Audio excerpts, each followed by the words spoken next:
Hello, hello, hello. We're going to go through a few more things. If you didn't see the police cam, I did post the full police cam video, body cam, from August 12th of Gabby and Brian. I'm going to go over some of the, there's some police photos that I want to show from when they went to the parents' house in Florida. I want to look at some more of that police cam and just go over some things. I want to listen again to where he says about the phone and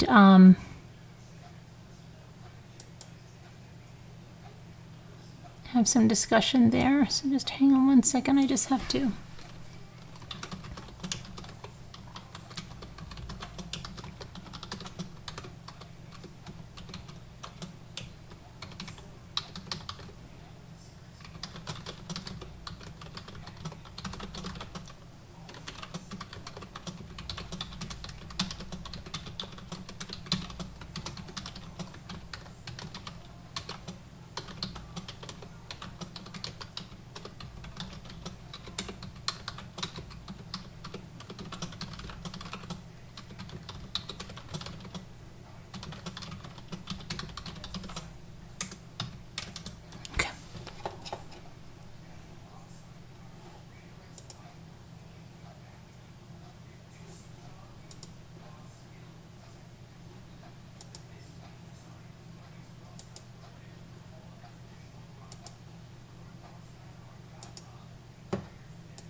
Okay, save, and let me just customize the subscribers.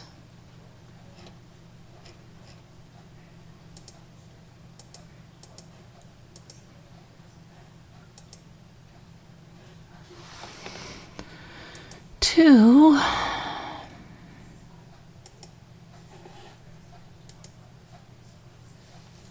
all right, we should be all good now.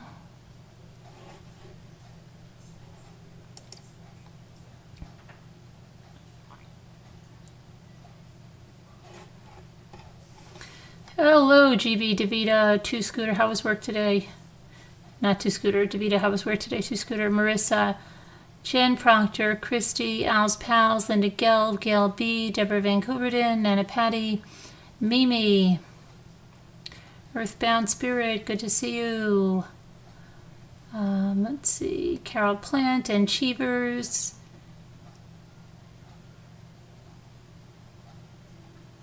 Your leave of absence starts after work this coming Wednesday. Oh, okay, good. I hope that you can get some,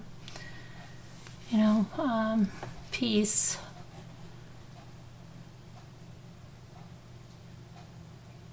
Robert Boop. Okay, Tina Osborne. Tina Elizabeth. April F. Tammy McD. Are you able to put Frankie's Legal Fund link in the chat? Yeah, I can put it on the. I have it on the community post. Let me see. I think there. Let me see here. I just saw. Hold on. Let me get it.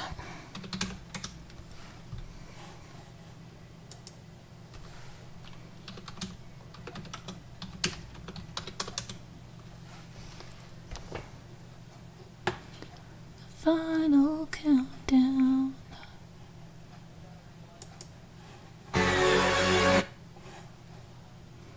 Okay, let's see.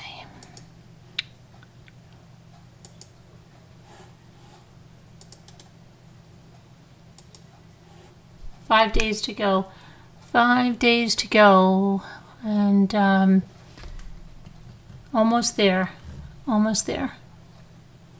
So let me put this in the chat.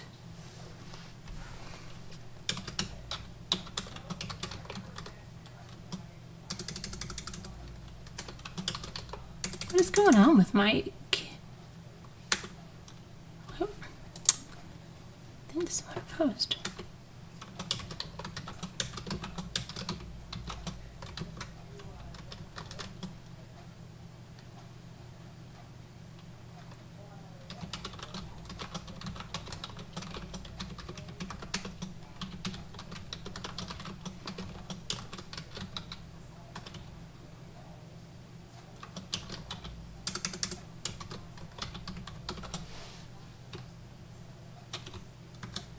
Okay, there it is. It's in there.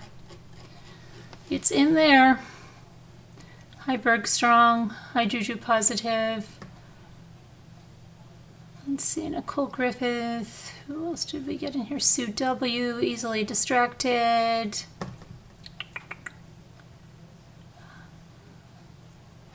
All right, Nana Patty. I think I'm... But, all right, so let me just go over. I want to show just...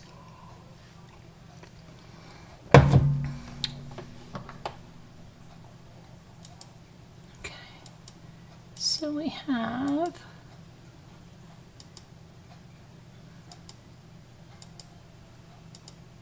oh shoot, that was what I had, okay.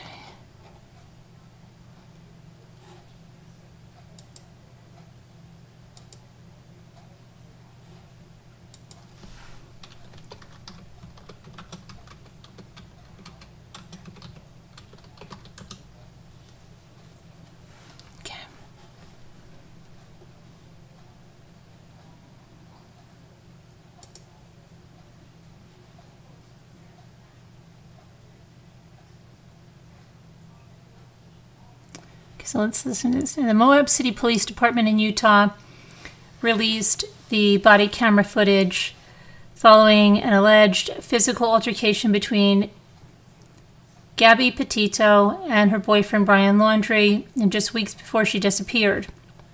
The hour-long body camera footage shows officers responding to a 911 call reporting an alleged domestic dispute between the pair on August 12th. The childhood sweethearts were on a cross-country trip together, and they were saying on social media accounts that they intended to reach Oregon by October, I believe it was, okay? So, now a male witness had observed that he thought the male had assaulted the female near the Moonflower Communitive Cooperative. Petito and Laundrie then left the area and the van, but one officer said he was able to catch up to the van as it neared the entrance to Arches National Park. And that's when the police cam comes on and you see him stop. And where is my... Hang on one second.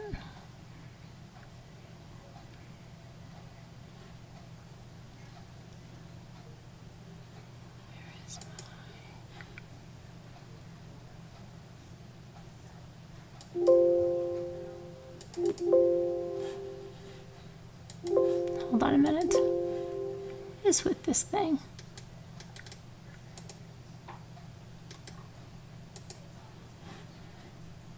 Oh, don't tell me I have to get my task manager to get stuff on. Hold on. I have to call in the task manager.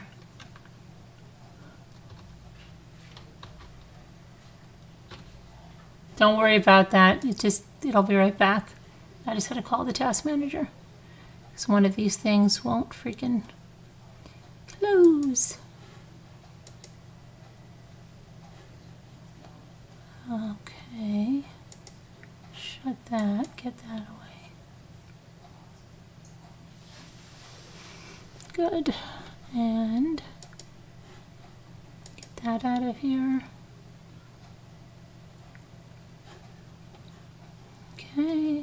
why does it look like we have 2 Zoom?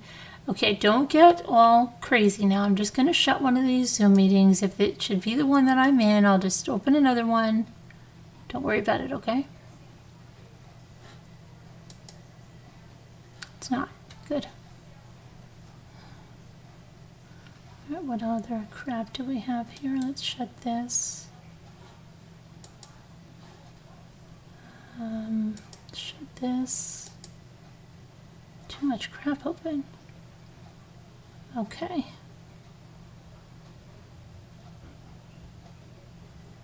All right. We should be good now. Let me. Oh my goodness.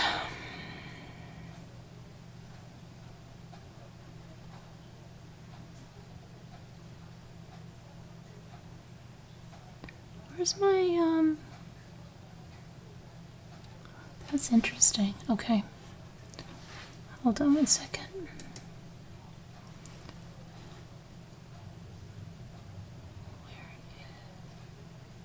Where is Gabby?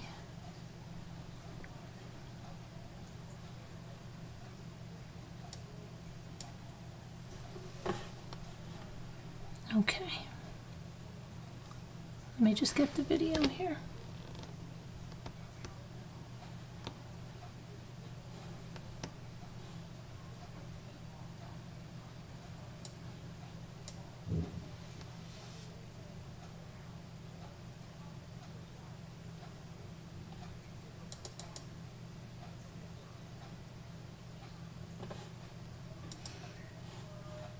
Okay, so don't worry, that doesn't have sound right now. So you're going to see that he's like, oh, because they hit the officer says the van crossed the center line, abruptly swerved. The van came to a stop a short distance before the entrance gate. After stopping the van, they noticed Petito crying uncontrollably. She continued crying throughout their conversation, and said she was struggling with her mental health. Driver is showing some obscure driving, possibly intoxicated.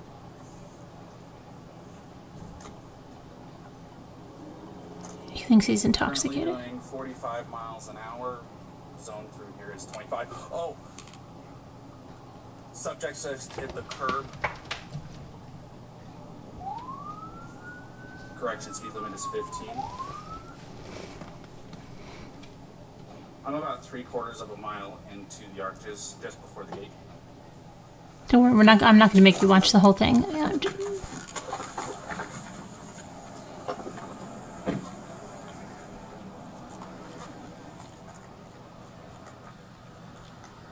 I just want to get to the point where he says about his phone.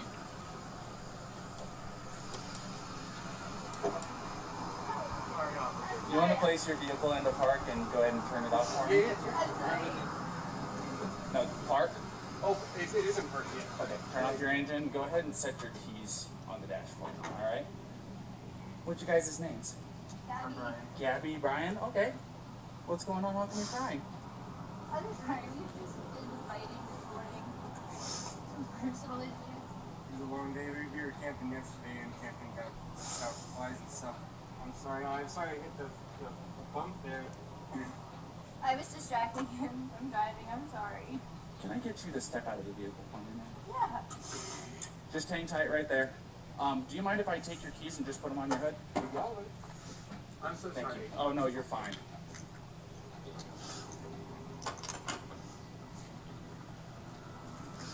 I'm going to go ahead and close your door, okay? Why don't you come over here?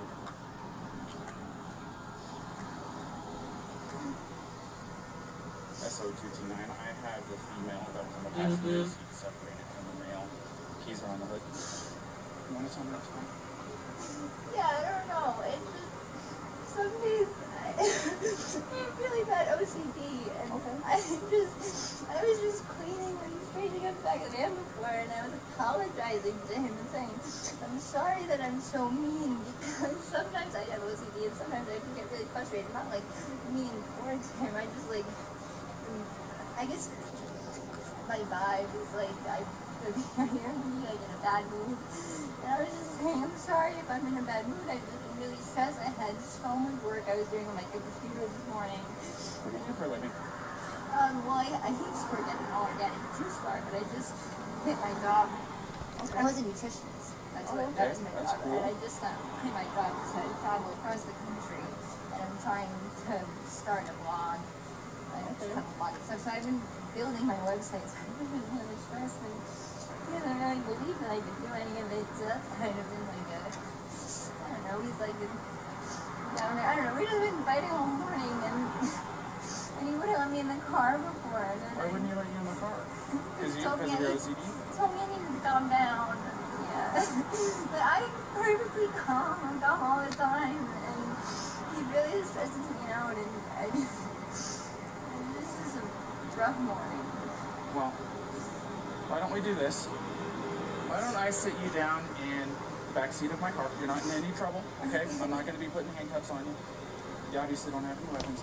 I'm going to get you into the air conditioning, let you take a breath, relax a little bit, and then I'll come back and talk to you in a few minutes, okay? Okay. All right. Like I said, you're not in any trouble. So just go ahead and take a seat.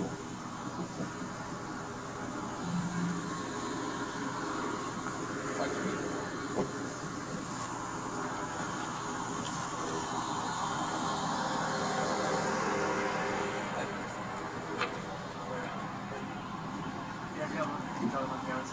What's that?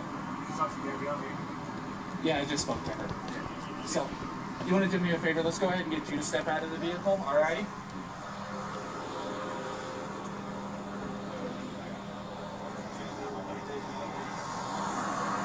Come on over here. You're not in any trouble right now. So, tell me what's going on.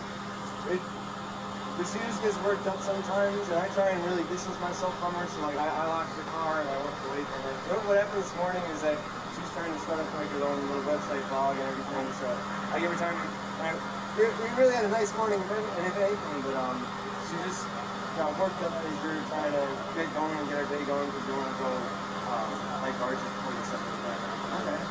You want to tell me about those scratches on your face? She had her cell phone in her hand. That's why I was pushing her away, because she wanted. I like the keys so I could walk away. I said, let's just take a breather and let's not go anywhere. Let's just calm down for a minute. She was getting a little worked up, and then she had her phone trying to get the keys to her. So I got away. I was just trying to. I know I shouldn't push, but I was just trying to push her away to go. Let's just take a minute, step back, and breathe. And she got me to the phone. Can I see your hand? Oh, you got a mark right here. Oh, that's from a wire. That's from a wire? Yeah. You want to tell me about hitting that curb? Hitting the curb was her grabbing the wheel. She grabbed the wheel? Yeah. She said, I can't believe you're getting pulled over, and then she grabbed the wheel. What about the speed? Did she take over the... Did No, she take over the pedal on you? If I was going fast, I'm sorry. No, it's probably just the moment of like, I'm still shaking now. The adrenaline, seeing the lights flashing up, and then her grabbing the wheel.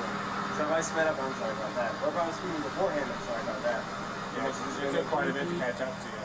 So, yeah. I'm sorry about that. We're just... See, he's got so many I'm sorries. I'm sorry I was speeding up. I'm sorry I was doing that. I'm sorry I was doing this. I'm sorry. He's overly sorry about everything. And he's pretty calm, even though he's saying like they have OCD or anxiety or whatever he's saying they have. He's pretty calm because I wouldn't be that calm if, I'm not that calm. Like if somebody stopped me just for speeding or like you always say, well, what did I do? He's just pretty calm. Sorry. I don't know. I think he's overly sorry. Overly sorry. He apologizes so much, like trying to be this really nice guy. Going into the park again to get water because we have a 6-gallon water container to fill up, so we're just grabbing water for the hike. Okay. And I was trying to keep everything calm and quiet because there's plans still to go for a hike. I'm really sorry about that. Of course. Do me a favor. Do you want to go ahead and just take a seat right? He's a little nervous, Lily. Yeah, but not as nervous. Like I would be 10 times as nervous if someone just pulls me over and I don't even know why. Now he knows why, obviously, but that's what I'm trying to say. Whereas Jodi Arias gets pulled over and she's cool as a cucumber. He seems to be pretty calm given the circumstances. He's not like a wreck. He's not like really overly concerned about her or his relationship or, I don't know. He just doesn't seem like he's really concerned about that. he gets more concerned about the paperwork and what it's going to be and where he's going to have to go to get that all taken care of. But he's calm given the circumstances, yeah. Maybe a little nervous, but very calm. Over here on the curve for me. And if I was speeding, I'm sorry. I apologize. You don't have See, any. again, he's sorry. If I was speeding, my apologies. Nope, just the wallet. All right. And then, do you mind lifting your shirt so I can check the waistband? I got turn around for me real quick. Perfect. Nothing. Now, see, you don't see the phone in his pocket there that you do later. So he must go in the car and get it because there's no phone in that pocket. In the car, if you want to come with me, No, we'll just do this. Go ahead and take a seat. He's got something in the car. you can come with me, I'll give it to you. No, you're fine. What's your first name? Brian? Brian? Is that layman spelling? B-R-I-N, yeah, and L-A-U-N. And then your last name? L-A-U-N. L-A-U-N. D-R-I-E. D-R-I-E? Yep. Laundry? Mm-hmm. Okay. What's your date of birth, Brian?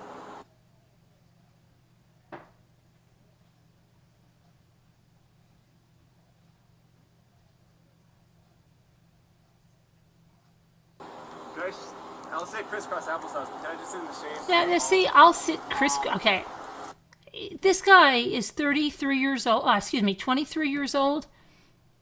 I'll sit crisscross applesauce. Come on. It's okay. I'll give you some shade. Sound good? Alrighty, just hang tight for me.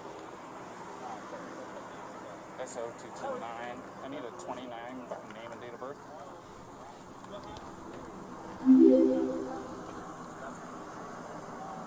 First name Brian, layman spellings, last name Laundry, Lima Alpha Uniform, November Delta. Exactly, Romeo, very strong. India.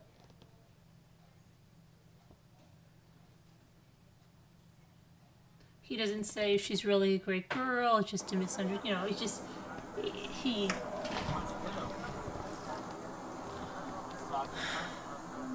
Everything's all right. It'll be all right. Blah blah blah blah blah. Nothing. Romeo, India, Alpha, November. Yeah, crisscross applesauce. I can't stand it. They started using that with my two younger kids and drove me crazy. Did he hit you though? I mean, it's okay if you're saying you hit him, but then I understand if he hit you, but we want to know if he actually hit you. Because, you know, where did he hit you? Don't worry, be honest.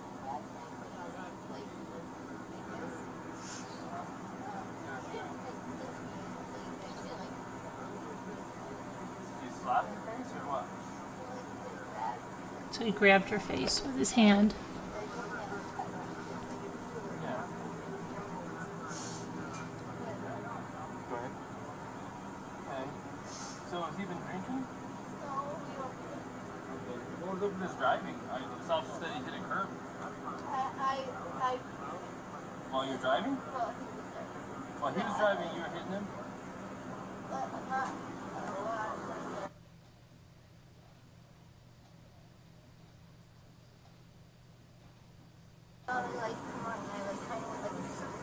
Did you already tell him all this? I didn't get that far into it. She was hyperventilating. She's saying that they don't drink, but at the point when you lit them up, You don't drink or anything. She started hitting him. Yeah, I was yelling at him, and then when you said realized that, I kind of punched her arm like there's no she's saying like hit the curb. You said it was Gabby? I'm sorry, I don't know that name. It was Gabby.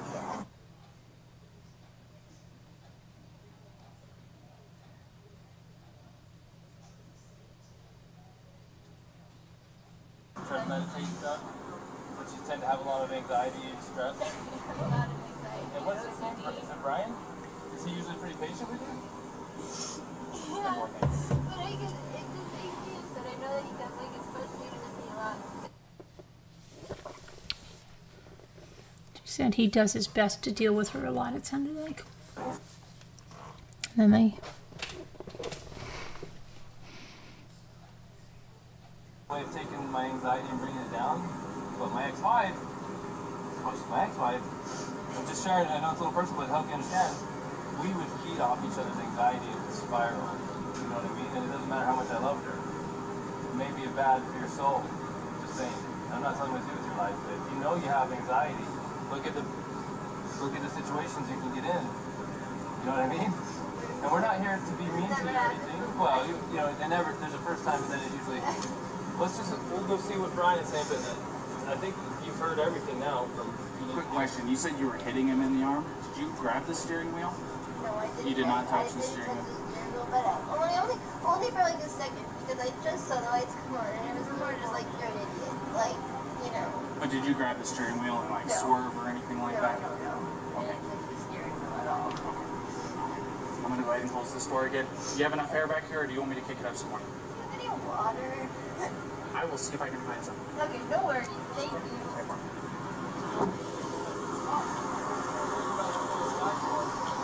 You wouldn't happen to have any water, would you? Can I get a bottle?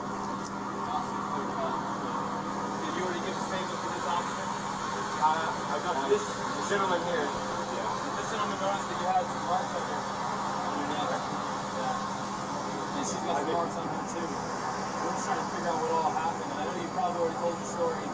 This officer is probably maybe the one handling the whole case. You want to listen to what he has to say, and so then you tell him what happened. If you don't mind. Now here's about the phone. Started at the beginning, well, I don't want to go too far back, but we've been in Beyond Lane for the past week or so, traveling around. And the flies here are like pretty intense, so the flies have definitely been getting to her. And then my feet are dirty and everything, so I think that our little squabble started because we were hanging out at the coffee shop, and when we got back to the van, there was some dirt and stuff in the van, and I moved our food around, so it was a little disorganized, so she gets a little... Sorry about that. Do you need any water? That's okay. All right, he said that he thinks this all started because they were at the coffee shop and they were hanging out there, and then his feet were dirty, and he was in the van, and then he moved their food around in the van, so he was making, okay, so this was dirty and disorganized. His feet, he's going to talk about his feet on the van again. It's hot out I here. was down, we were going to get water because we ran out, but it's okay. No, it's okay. I don't like plastic bottles. Thank you, though. He doesn't like plastic bottles. Did you hear what he just said? They said, do you want some water? He said, no, it's okay. I don't like plastic bottles. It's okay. But we just had a little disagreement there, and the disagreement was just that she was getting a little worked up, and I was saying, no, it's okay, thank you so much. As long as it's cool, that's good. So it was just more of a disagreement, and I just wanted to... What was the disagreement about? It was, I wouldn't even call it disagreement. It was just that I'm dirty, and I can't change being dirty, like I got dirty feet, I got sand on my flip-flops and stuff like that. It was that we were at the coffee shop for so long, because we were there from 9 to 3. So yeah, there's a few little things, little relationships. I don't know if you have a relationship, but Okay. He has dirty feet. He can't change being dirty. He had sand in his flip-flops. He had dirty feet. They stayed at the coffee shop a long time, from 9 to 3, because she was probably working on the website. Okay, and she said before, he doesn't think I can do this. So, which makes it sound like he was not being encouraging. Maybe he was rushing her. He wanted to go hiking somewhere. I don't know. And then he goes with the dirty feet. I've been married for over 5 years now, so there's a lot of little things. There's a lot of little things. I get it. We really, we weren't physical before the point where I said, all right, let's just take a breather and like walk away for a minute. I'll lock the van up and I'll go for a walk this way, and you can go walk down that way. Okay, they weren't physical before the point he said, let's go separate ways. I'll lock the van up and you can go that way and I'll go this way. Now he's going to say the thing about the phone. You know, there's that what's it called, Moonflower? Right, yeah. Nice area. You can go either way. It's all shaded. So let's go for a little walk and breathe and come back. Because we're really happy with it. But she just, I'm not upset with her. She got worked up and she had a phone in her hand and her keys and everything. And she wanted, not her keys, like her rings. She had her rings, her phone. And I was holding on to the keys because I didn't want to go anywhere. And That's really weird. He says she had her rings. If she was wearing them, that would be a weird thing to say. She has her rings in her hand. Unless she took off an engagement ring and had it in her hand. To say she had her rings in her hands, and he says she had the keys in her hand. No, I don't mean the keys. She had her rings in her hands and her phone. Very strange. Big fear is I don't have my phone. I don't have a phone. So. Okay, there he said it. I didn't have my phone. I don't really have a phone. Did you guys hear that? I didn't have my phone. I don't really have a phone.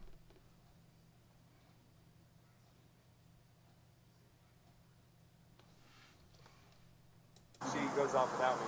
But, all right. I'm on my own. If she goes off without me, I'm on my own. So I was saying, let's just go for a walk, and she was trying to get the keys for me, so I was just going, just wait. Okay, if she was trying to get the keys from him, he was afraid she was going to leave him with the van, obviously. He said, if she goes off without me, look, she owns that van. So he was worried she was going to go off without him. Back up, and that's when she hit me, and I didn't get, I don't want to push you, but I didn't get overtly physical. I was just trying to keep her away and not get hit. And then I got really loud, and like that's probably whoever was catching where I was going, you know, back up, get away, just give me a phone. Okay, It was so getting I loud. said you pushed her to create some distance, obviously, right? What happened after that? What got the scratches on your eye? The phone. The phone gave him the So you scratches pushed on her the and eye. she hit you? She was, it wasn't like a push, and she jumped. I mean, she was already, I don't want to, she was already swinging, and I was pushing. Yeah. A lot of angles, a lot of nails, a lot of rings. Yeah, you got 3 scratches in your neck. You got 1 on the left side of your nose. You got 1 in your face here, and you got 4 bleeding over it. So I just tried So it. it looks like 2 hands coming in. Do you mind lifting up your right sleeve for me? I'm curious about something. Oh, okay. Yeah, It's a little what's bit of that nails.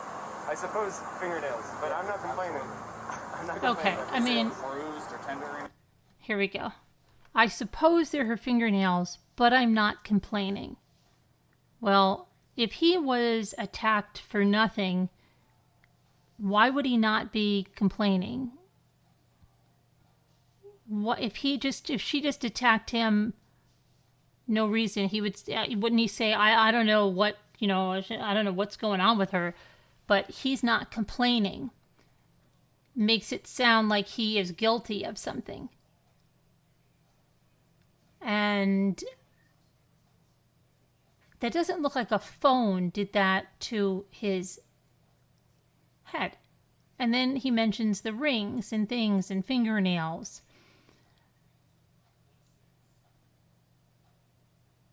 It sounds really bizarre, okay? Because if he did nothing to warrant any of that, I think his reaction would be more like, I don't know what's up with her. She got like this. She scratched me up. She did this. The first thing he said to them, did you talk to my fiance? He wanted to know what she told them. He wanted to know what they knew. That was really weird. Did you talk to my fiance? Maybe he would say, is my fiance okay? Is she okay? How is she? Is she all right? I'm upset. She seems really upset. That was rings she had on and her fingernails. So it just seems weird that, did you talk to her? Like, what do you know already? Kind of. And now, let me see. Lift up your shirt. Show me this. Oh, those fingernails? Oh, yeah. But I'm not complaining. Don't worry about it. That seems very bizarre. Because if he was just, attacked because of, she was unstable and she just went after him for absolutely no reason, he would probably say, look, I don't know what's up with her. Her anxiety is out of control. I think she might have to get on some medicine, but look what she did. She scratched the hell out of my arm. She hit me in the head with the phone. Like, it wouldn't be, there's something in there, like a little bit covering up. Anything like No. that? I'm fine. I'm fine. I hope she doesn't have too many complaints about me. Oh, okay. I hope she doesn't have too many complaints about me. I hope she doesn't have too many complaints about me. I'm fine. I feel bad I had to get so public. I was just trying to be I feel bad it had to get so public. loud to listen. This is, try to make her calm down and be like, look, everyone's watching. And like, He was saying he got so loud because he was saying, "Look, everyone's watching." He was trying to make her calm down. Stop this. Just hang tight for me.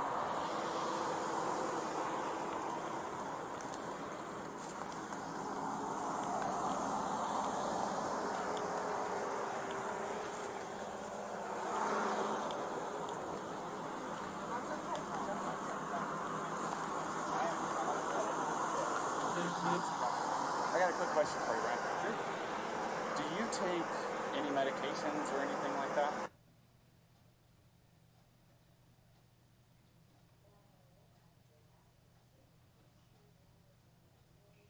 You don't take any medications or anything like that? Are you normally this kind of like hyper? Do I see my heart rate up whenever the lights flash on? It gets your heart rate up. If I see my Trust me, it does me too, and I'm the one that it gets me going a you little probably bit can too. say "Hey, buddy" whenever somebody walks up. So, okay. Yeah, do you know if she takes any? She's crazy. No, I don't think so. No, none that I know of. He just said she's crazy. You missed the crisscross applesauce.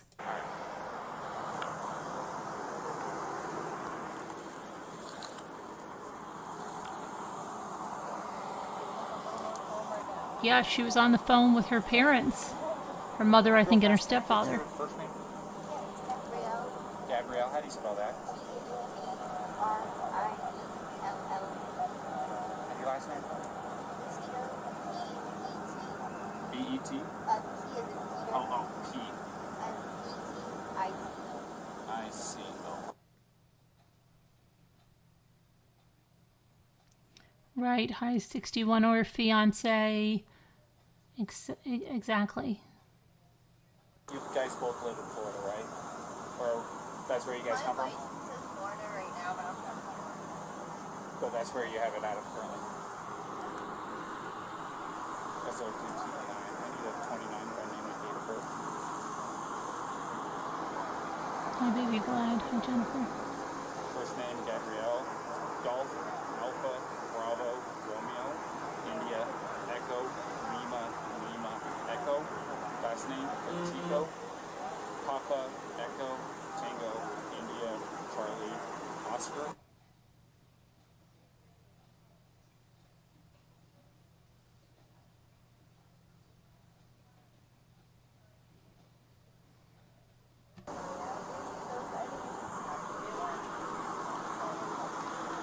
It's going to be Florida.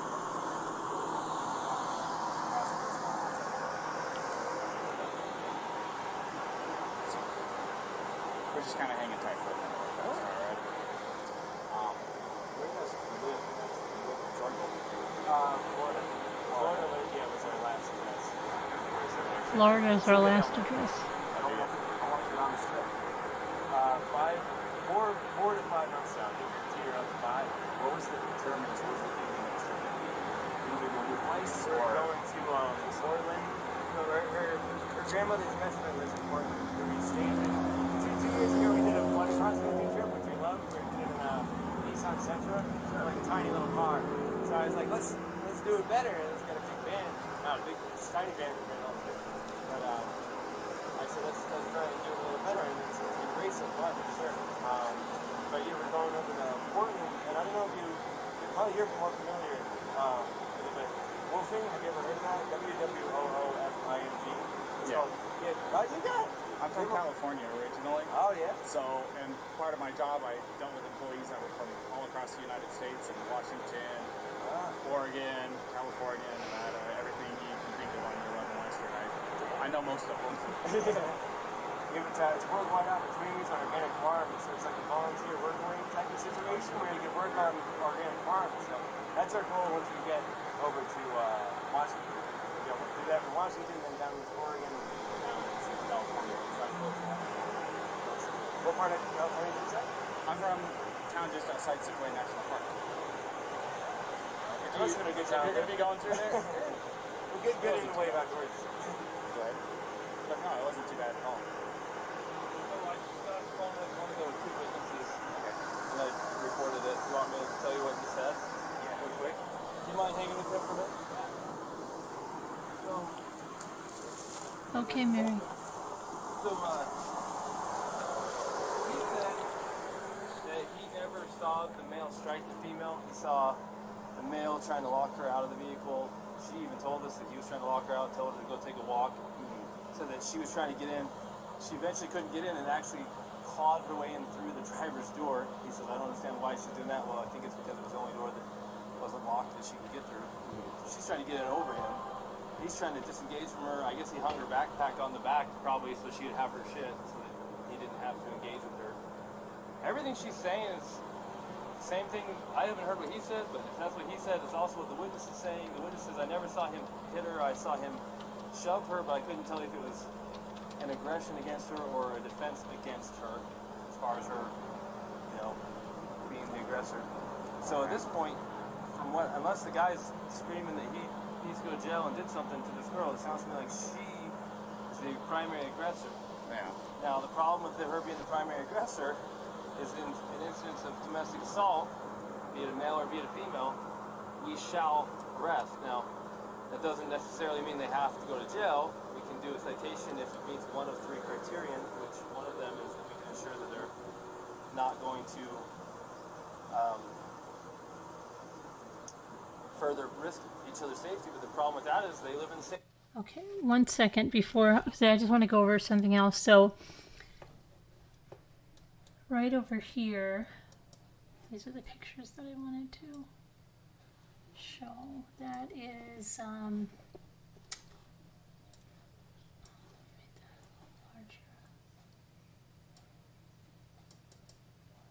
where's my thing? There it is. Okay, so there's Brian's parents, and it says they returned home after reportedly refusing to let their son talk to authorities. Now, we're going to go over his sister is talking. That's what the other thing I want to bring up. His sister Cassie is speaking, and she's going to be having another interview tomorrow with a morning show. And the sister said, she really likes Gabby and they have a close relationship. So they they returned on Tuesday after shooing the cops away. Laundrie's parents turned the cops away when they showed up to talk to their son, while police were also seen leaving a pink envelope at the Laundrie's home. And they said, we talked to the parents who did not make him available, said the North Port Police spokesperson. Here's one more of them walking back into the home. On Tuesday, his mom and dad were seen returning to the Wabasso Avenue house. Still mum about the case. Cops were later spotted knocking on neighbors' doors as they continued the investigation. The Northport cops are working with the Suffolk County Police in New York on the missing persons case. And let's see here.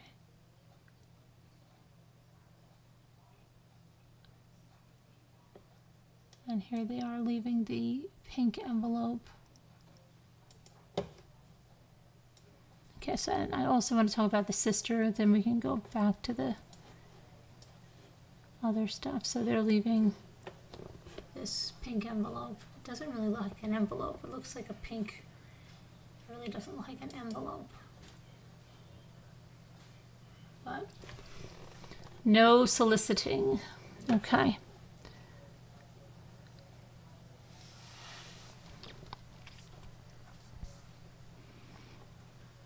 All right, let me see if I can get the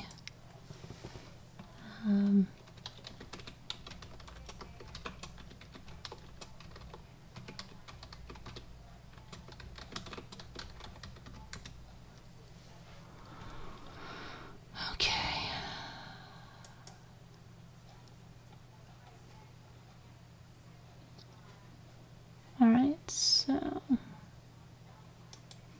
This is Brian's sister, Cassie. Hold on a minute.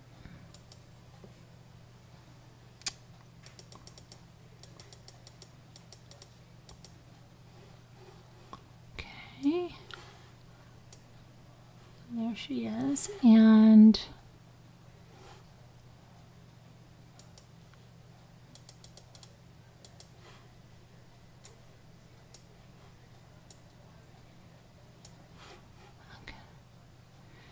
so Brian Laundrie's sister has spoken for the first time about the disappearance of her brother's girlfriend, Long Island native Gabby Petito, saying in a television interview that her family wants the missing woman to be found safe. Cassie opened up in an interview with ABC News, and her family was accused by the Petitos of withholding valuable information about the whereabouts of Gabby, who was reported missing on Saturday. And I quote, "Obviously, me and my family want Gabby to be found safe. She's like a sister. She's like a sister, and my children love her. And all I want is for her to come home safe and found. And this to be just a big misunderstanding," she added. A brief clip of the interview was played by the network Thursday evening, and the full remarks will be broadcast on Friday morning on Good Morning America. So the full interview is going to be tomorrow on Good Morning America. And that was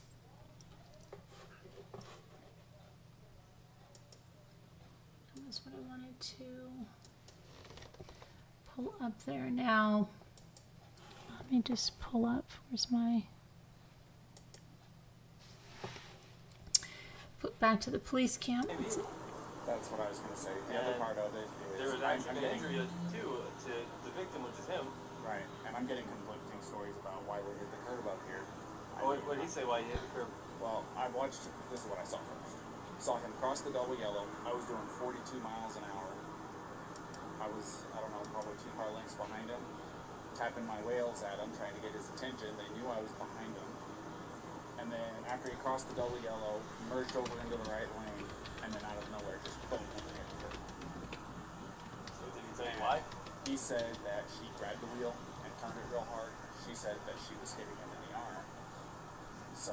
Sounds legit. I mean, I'm sure if I'm driving and my arm's on the wheel and I'm getting hit in the arm, I'm probably pulling on the wheel. Yeah. And I'm sure it was a little of both, and usually the truth is somewhere between. He's probably I'm trying not to sure how old she is. say that he hit her because he probably doesn't want her charged with assault. Yeah. Domestic assault. He probably would rather say she pulled the wheel than hit him. Yeah. You know what I mean? So, fortunately for her, we cannot treat, just because he's bigger and stronger, and even if he's not willing to press charges, we can't treat this differently than if it was a male on female violence. And we're going to have to charge her, and we can do a citation if there's some arrangement that can be made to separate them, and then we have to let them know that there's no contact order in effect. And then we have to let him know the only way to drop it is to go into the police department during business hours and fill out a waiver, which, by the way, what's today? Thursday? So it won't be till tomorrow. I know they're till noon, I think. Yeah. Which I'm sure he's going to want to drop it. Well, the other part of it is they said that they're on they've been on 4 or 5 months that they've been living out of this van together. Well, this is really bad news, so let's talk to him first. Brian? Yeah. Did you ask him yet to take pictures of him? No, I haven't done any of that yet. Brian, unfortunately, in the state of Utah, we don't have discretion on some things. Like, for example, if I pull you over for speeding and I want to give you a warning, I can do that because it's under Class A, it's a Class B or under. If I want to give you warnings, all kinds of stuff I can, but there's a few things I can't. When I say I, I'm not in charge of everything. One of the things that the state legislature doesn't give us discretion on is charges when it comes to domestic assault. And it sounds like you guys are living together, so you meet the statute for domestic partners. And you have This is well. Sorry. Okay, so there's also another update that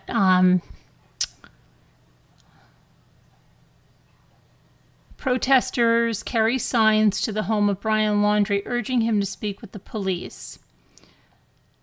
So protesters gathered at the Florida home of Brian Laundrie, who has retained a lawyer and refused to cooperate with authorities after Gabby Petito has disappeared on the couple's cross-country road trip. Golf carts drove by on the street and protesters carried signs such as "Truth Always Comes Out," hashtag "Justice for Gabby," "Northport Loves Gabby," and "Would she bring you home?"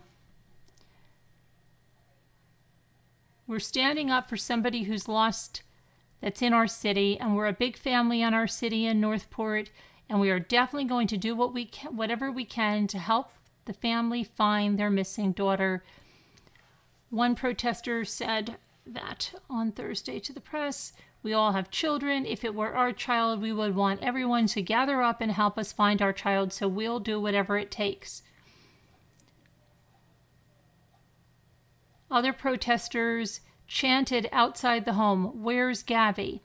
Another protest is being planned at the home, which belongs to the Laundrie's parents, on Friday evening.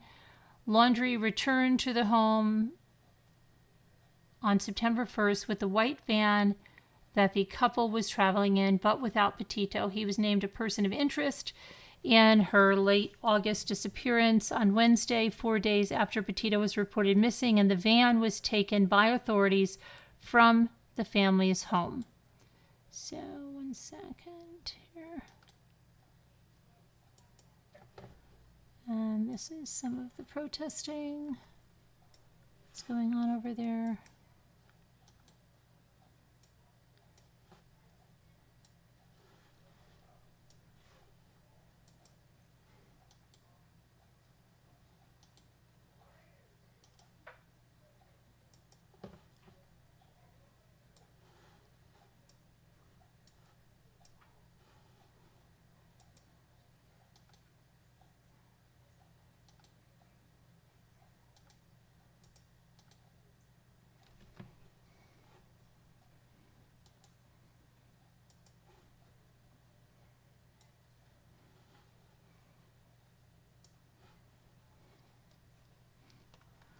"We believe you know the location where Brian left Gabby. We beg you to tell us," was a statement in a letter from the Petito family to the Laundries that was released on Thursday, quoting, "Gabby lived with you for over a year. She was going to be your daughter-in-law. How can you keep her location hidden? Please, if you or your family has any decency left, please tell us where Gabby is located.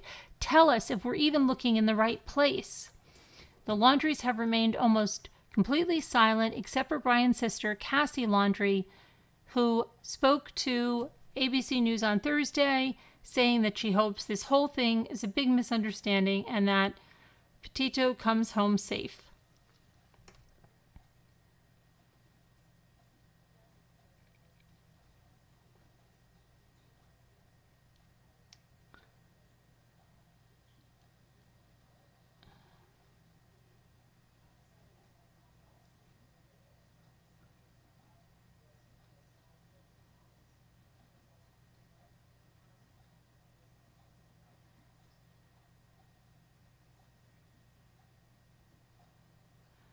Now, somebody said something which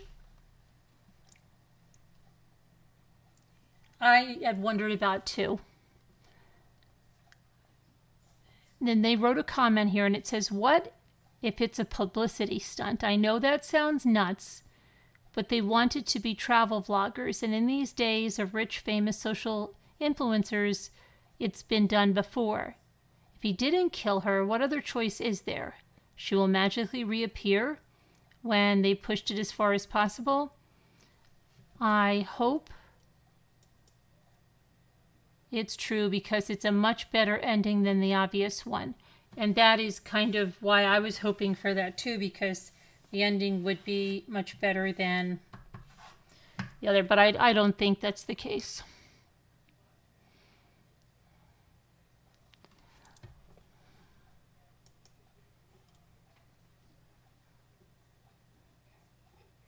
But it was just a quick thought in my head, but I don't think that's the case at all. But again, that would be a better ending than, you know, what's going on here. It's pretty grim. If nobody's heard from her, she hasn't used her phone, she hasn't tried to contact anyone. Okay, so now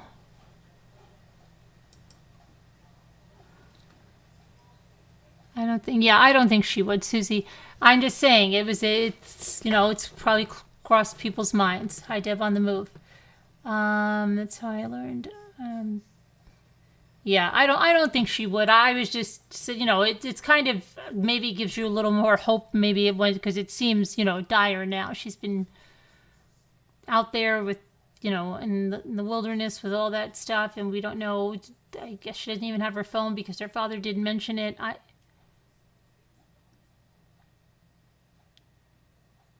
I don't know, Hop and Holly. I don't know. Okay. So, anyway. What,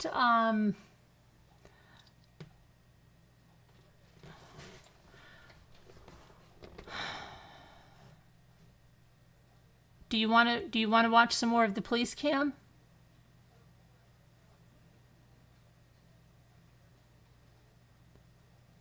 Let me know if you want to watch some more of the police cam.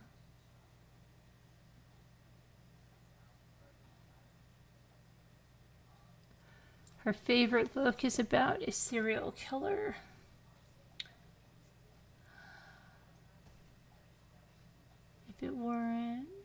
If they weren't just publicly fighting, yeah, right?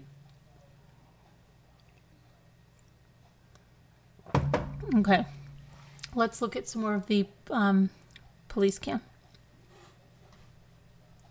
Companion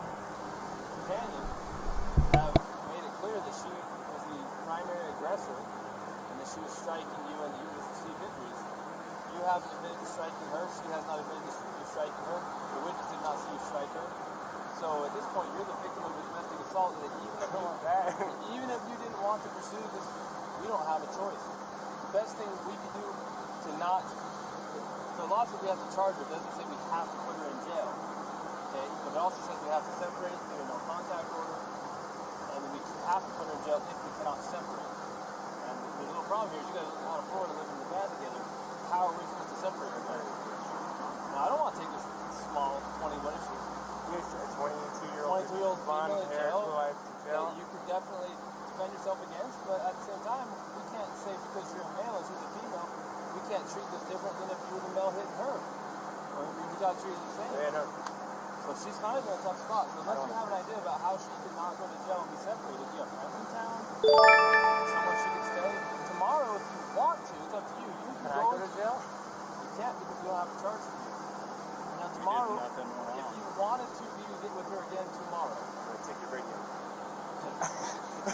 if you wanted to be with her again tomorrow, because it's after 5, so I'll Thank you, Juju Positive. You see he's joking too much. What did he say? I'll take your radio or something? And he's laughing, and this officer's talking to him. If you want to be with her tomorrow, and he's more, I don't know, just thinking it's a big freaking joke. Rock with no contact order, so you guys can still get together. But she's going to have a court date online. In a week or two, she's going to have to show up for a court date online and answer. The prosecutor might drop it. They might say, for example, if you're not willing to pursue it, that's your decision. I was going to say, it definitely is. I'm not going to pursue anything. She's my fiance. I love her. It's a problem. I'm sorry that I had to get so public. So I just want to get the checklist of things I got to do to get rid of this. So there's an online court date. Well, she'll get a paper with a court date. How do I get rid of it? Well, the court date has to be attended in order for them to decide whether they need to continue or drop it. The first is just an initial appearance to say, are you who we think you are? Yes. Do you understand the charges been brought against you? Yes or no? Yes or no, the answer. Do you have an attorney? Yes or no, do you need one? And then from there, she can ask to speak with the prosecutor. The prosecutor might be contacting you. Say, hey man, I know she's 110 pounds soaking wet, and you're a big strong guy, and you understand you're not even wanting to pursue this, but the cops have to follow the statute. How, in the interest of you, of justice for you, the victim, what do you think? And they can decide to still prosecute, or they can decide to drop it, or they can decide to give her a plea and make it kind of go away and she be hurt somehow. But that still does not eliminate the first court appearance that she has to attend, which thankfully for you guys is going to be online. You don't have to. So if you're out of of town. Here's the thing, if you're out of town and she doesn't come into her court appearance online, they can suspend her driver's license, they can issue a warrant for her. So she needs to play ball. Yeah. Does that make sense? Yeah. And remember her team, me and her and her team, I'm sorry about all this. Joining us now is Gabby Petito's stepfather, Jim Schmidt. He traveled from Long Island out to Wyoming to help search for Gabby. Jim, thank you so much for being with us. First of all, your thoughts after seeing that body cam footage. Has it given you any insight as to the direction that trip was taking that might have led to her disappearance? We had a chance to review it. It was obviously very upsetting to us to see her that emotional. But we had no indication that, other than, just by watching it, that, they're in tight quarters, for a long period of time, that maybe they were just getting a little frustrated, whatever it might be. But we didn't have any indication at all that it seemed to be any problems along the way. Jim, have you ever had any concern before about her boyfriend or now fiance? We're learning they did clarify in this hour-long video that they were engaged to be married. Have you ever seen anything happen between this couple that would indicate to you that he would potentially harm your stepdaughter? No, he's always been respectful with us, polite. They've always been happy. What you pretty much see in the pictures is what we saw. So there was never an indication.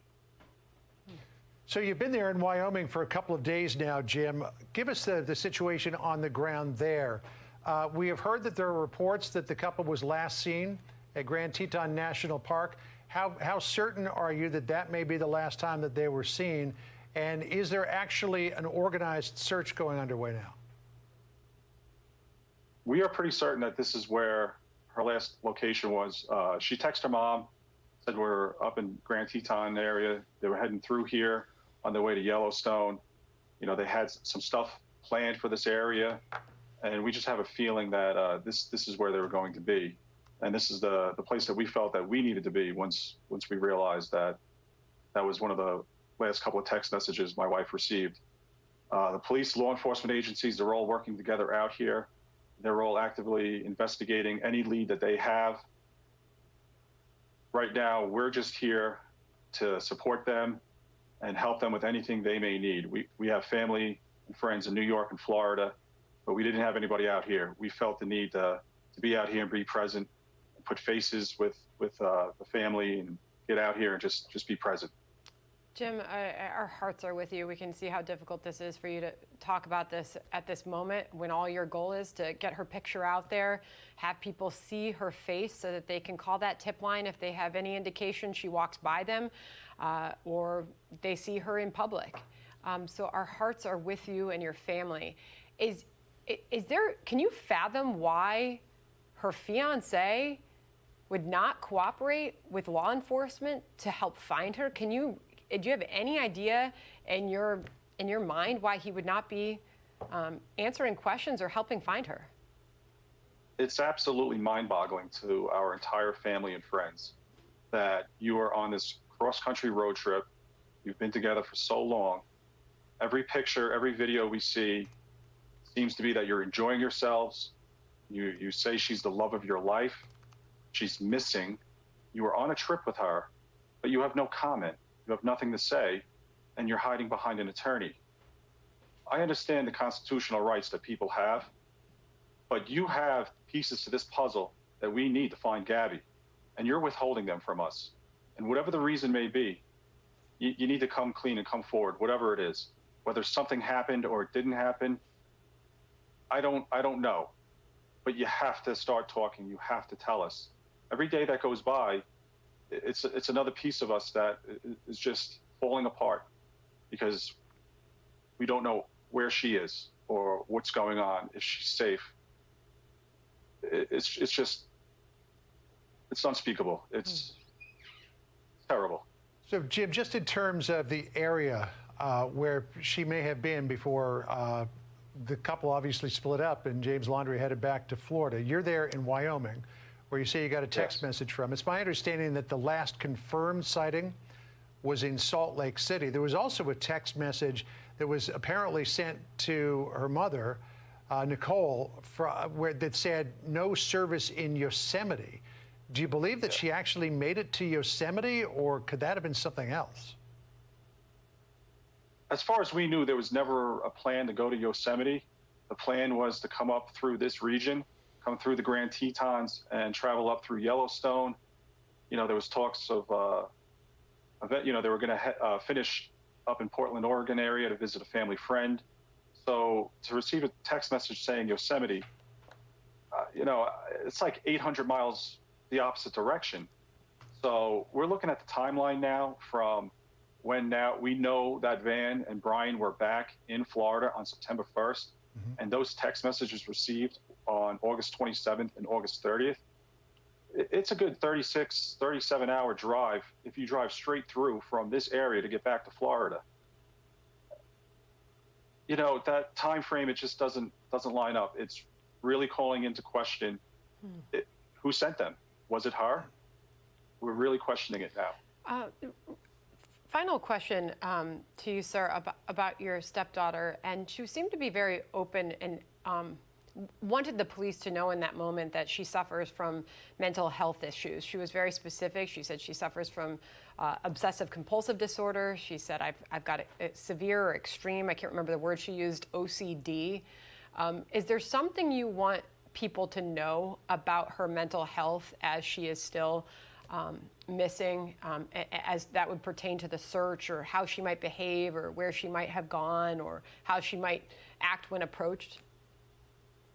No, I mean, I'm not going to speak too much on her medical conditions or that she may or may not have. But as far as her being OCD, she's just somebody that is very organized.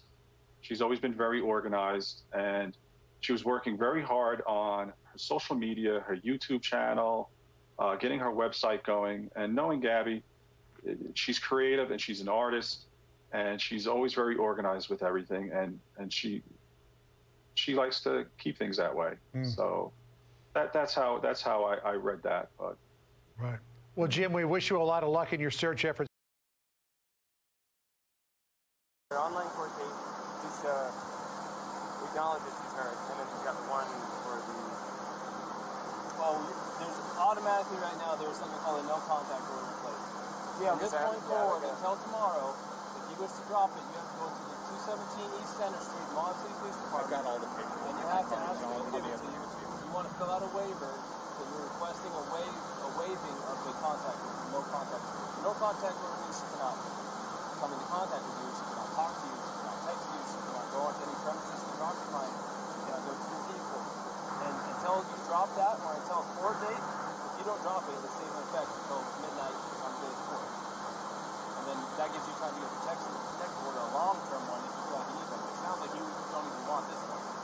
So tomorrow, they open at 8, you can go to the police department, you can sign the waiver, they can remove it, then you can say, hey babe, where you at? Let me pick you up. And you can pick her up. Now, we're hoping not to put her in jail, but if she doesn't have somewhere to go tonight, to be separate from you, then where are we supposed to go? I can't talk to her now because of the separation, right? Contact over there. So tell me this. Do you guys have enough money for like a hotel room or anything like that? Because what we could do is we'd cite her for this, and then I'd give her a ride over to whatever hotel you guys is choosing. Pick her up there tomorrow if you And want you- to know what they open. On your way to go pick her up, you stop over there at the PD, sign the paperwork that they're requesting, and then you can go pick her up quite literally within minutes. Unless you know someone else in town that's a friend that you can stay with. Yeah. You know, unfortunately not. I don't, but I guess that. Man, I sure hate to.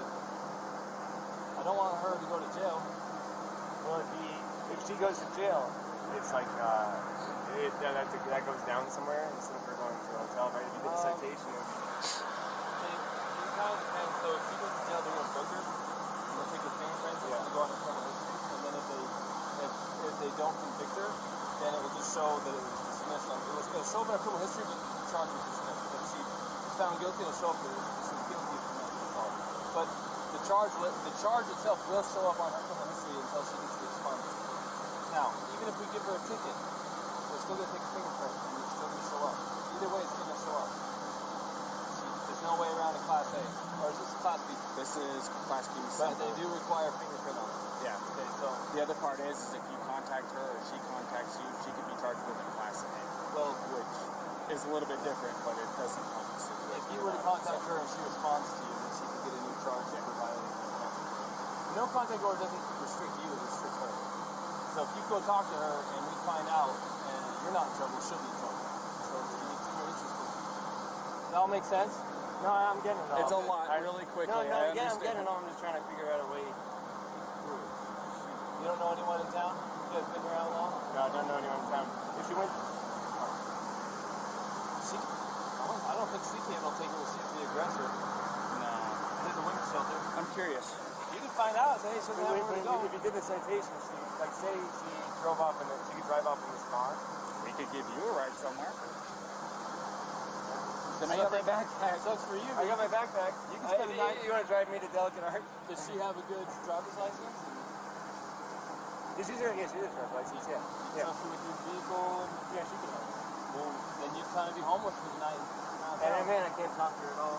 Well, and I've got to do the thing, so I can't go camping. We can tell her what it is that she needs to do to get through all this, and then let her know what your plan is. Here's the problem, though. If we take you up to Delicate Arch, you're going to be hoofing it from Delicate Arch all the way down to Moab Center Street so that you can fill out that paperwork, because if you're not there by noon tomorrow, you're going to be looking at Monday morning. It's early on Friday.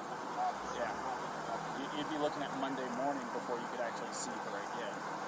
Again, we're not trying to make your life hard, but this is written in statute. There's nothing a lot of about it. It's designed to protect victims of domestic assault. Not everybody's the same. This is different than normal, but we have to treat everything the same. And that's how it is. You can't afford a hotel? No. Very little money we have for sure. You want me to? I'll call CK then. See if CK will take you for the night. I'll see if they'll take either one of them, because then we can figure it out. This is the CK way would take me. Oh. Actually, CK will take him as a victim of domestic assault. CK will take him, and they will help you tomorrow. And you're like a block and a half away from the peak. Let's see if CK will take him, because they actually they didn't take a guy, but they got a hotel for a guy last time. Yeah, I'll do that. CK might get you a hotel.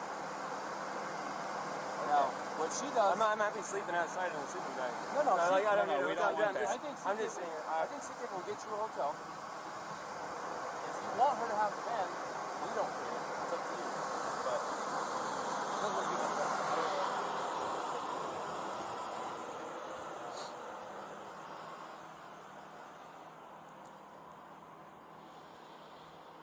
Yes, this is Officer Robbins with Oklahoma City Police Department. How you doing this afternoon? Oh, not too bad, not too bad. So I just did a domestic, and the male is going to be our victim. Is there any way that you can help us set him up with a place to stay tonight?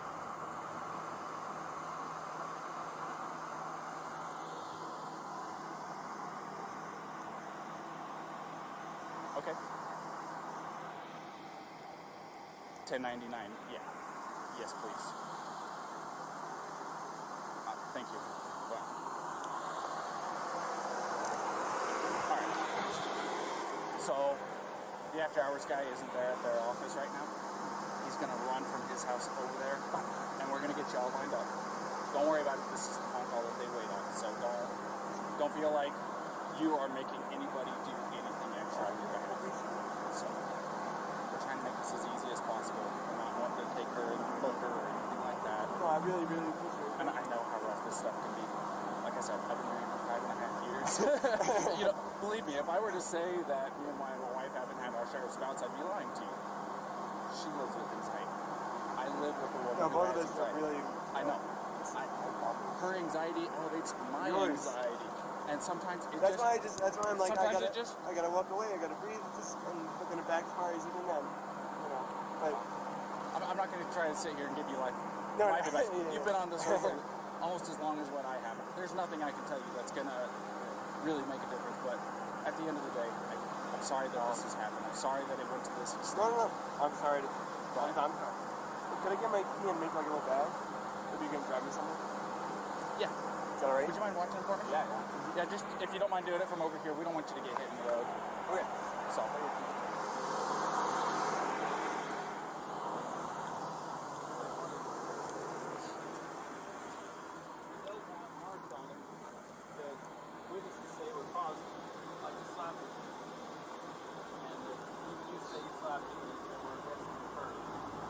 I don't have anyone saying he actually punched you aggressively. It sounds like he was shoving in a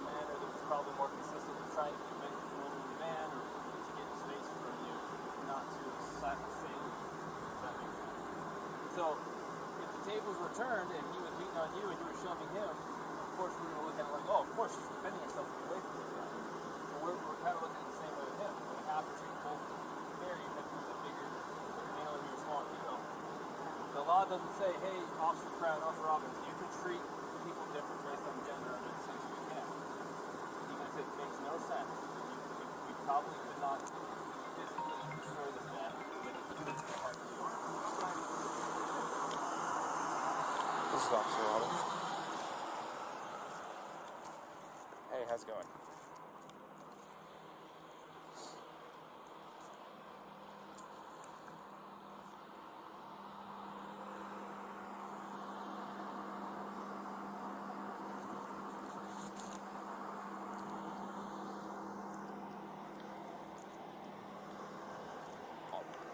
That's fine. I'm still going to be here for a few minutes dealing with this, so we have almost as much time as you need.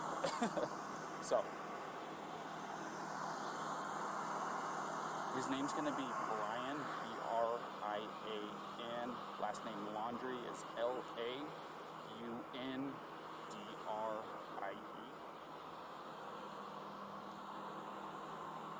In Laundrie? Yeah, well, it's not Y, it's I-E at the end. Yes.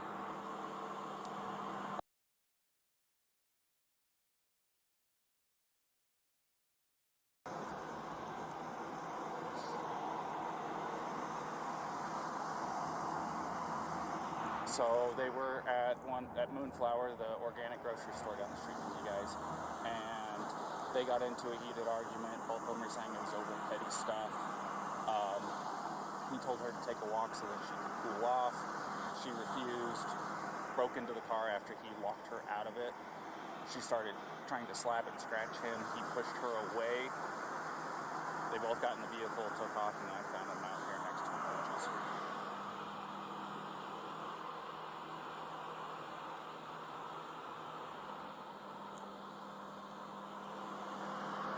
No.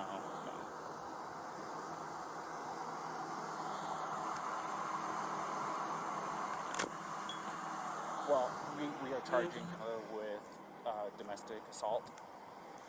So there's going to be a protection order set in place between the two of them until he's able to get over to the PD tomorrow. He doesn't want to pursue it, but I don't have a choice in this, as I'm sure you are well aware. So he's going to be wanting to go over to the PD first thing tomorrow morning as they open up to get the protective order removed. But that doesn't fix tonight.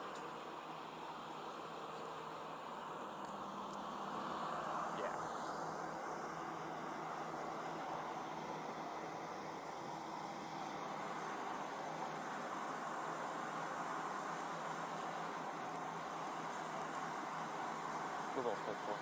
Sorry about that. Go ahead. Yes, they both have Florida licenses.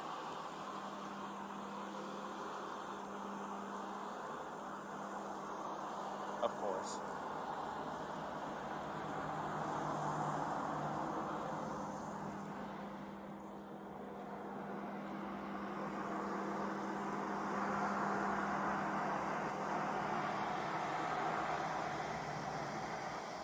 Right. Well, the other part of it is we don't think it's very likely, but with her as the suspect in this, would you be able to put her up for the night?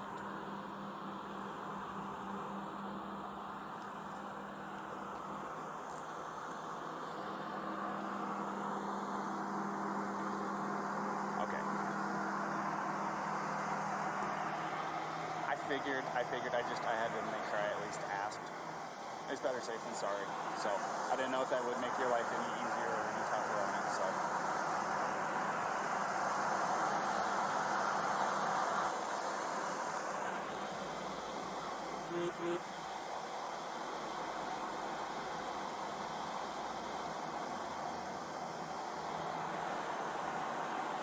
Awesome. And if it's easier for you to just send me a text with a location, that works just as fine too.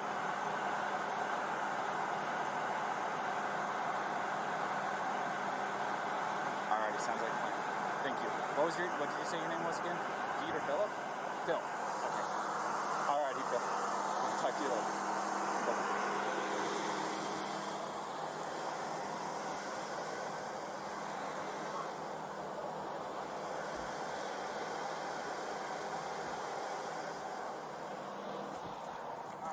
Hey, Brian. Can I take 2 minutes of your time real quick back here?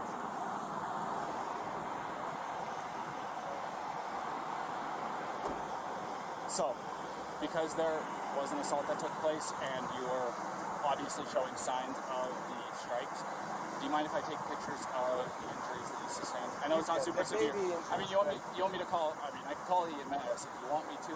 You don't seem like you want to go that far at all. If you want to take a photo, you can take a photo. Yeah, I need to take pictures for my evidence because otherwise it's going to be your say, her say, my say, and the court's going, so I have to do this part of it, alright? So it's just going to be a couple of pictures.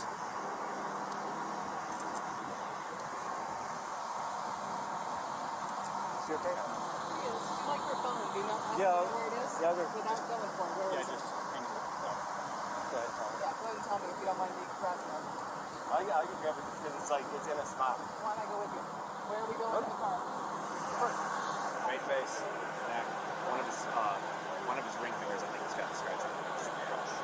And you saw earlier. Yeah, I saw the ones. Well, I was trying to build some consistency between the stories. Alright. And then let me see your hand, because that, yeah, let me get that one. That right there. That works.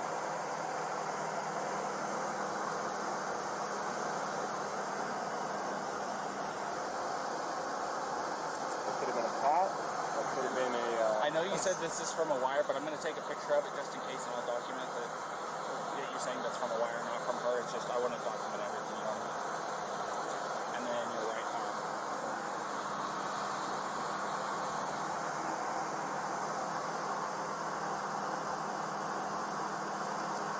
Do you have anything on the other arm, on your back, chest, anything like that? Let me get your neck real quick as well. You want to kind of tilt your head off to the right and look up? This way? And then look up. There you go. I don't know. And then, this is just for precautions. You mind lifting your shirt for me? We can go back here if you want some privacy. I want to, like I said, I want to do a very thorough job. I want to make sure that you don't have any additional injuries you don't even know about. I'm good. You mind here, put your collar down for me a little bit? On the other side? Alright. That works. So, I talked to my contacts over there at ZKB. People that can help with hotel rooms and stuff like that are out of the office. I'm just playing phone tag with about a couple people trying to get it all lined up because certain people have access to the corporate card, he doesn't. So we're trying to get everything lined up. This is going to take us a few minutes to get that lined up, get her cited and stuff like that. Like I said, we're going to be handing her a piece of paper that has some of its dates, stuff like that, and she'll be able to give you all that information once you drop that. Okay? So. Want to hang tight? Well, yeah. You want to go ahead and finish getting your stuff with this fine gentleman here? She's got her cell phone. She's calling her parents just to feel better. She doesn't want to not be with him, so There's no choice in the matter. yeah. So. So Brett's nobody's calling the supervisor. At least that's what he said.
Right.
She went to smack him.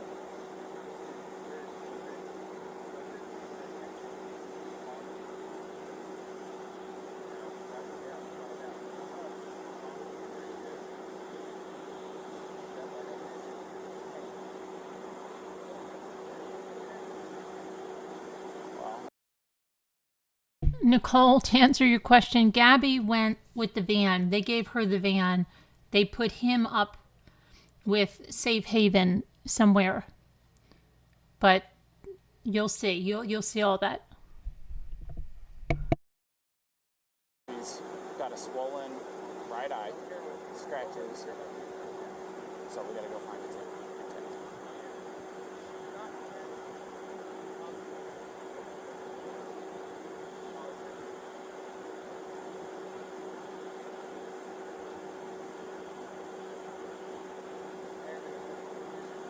Was it intent and attempt, or intent or attempt?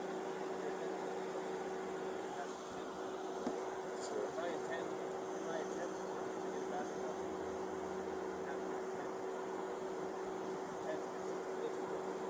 All right.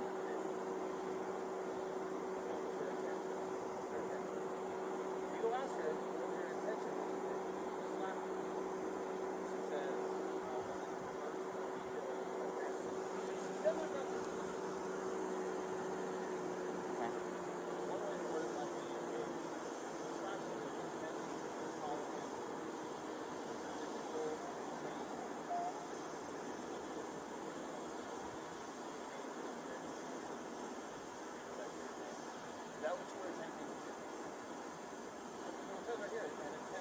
Right.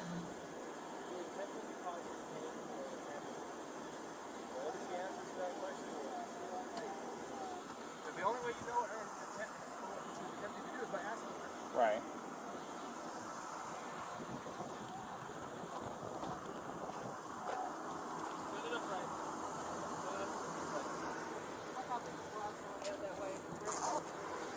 Gabby, this is a very, very important question. How you answer this question is going to determine what happens next. But the only person who can answer this question is you. Think very hard before you answer the question. Do not quickly answer it. Think very hard. When you slapped him those times, were you attempting to cause him physical pain or physical impairment? Was that what you were attempting to do to him? No. What were you attempting to do? What was the reason behind the slapping and stuff? What was it you were attempting to accomplish by slapping? I was trying to get him to stop telling me to calm down. Well, it doesn't sound to me like she attempted to injure him. It's your call. This is 100% your call. I support you either way. I'll let you get back to your parents, okay? Oh, thank you.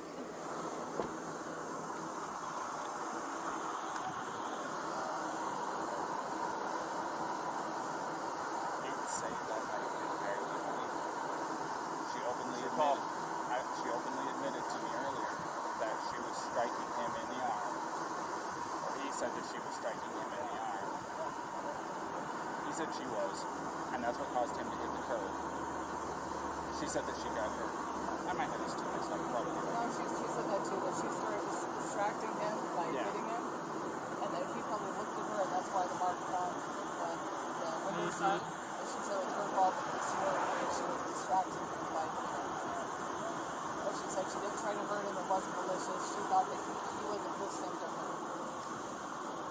So assault is an attempt with unlawful force or violence to do bodily injury to another. The code for bodily injury, the definition says, bodily injury is infliction of pain or physical impairment or illness. So you can go.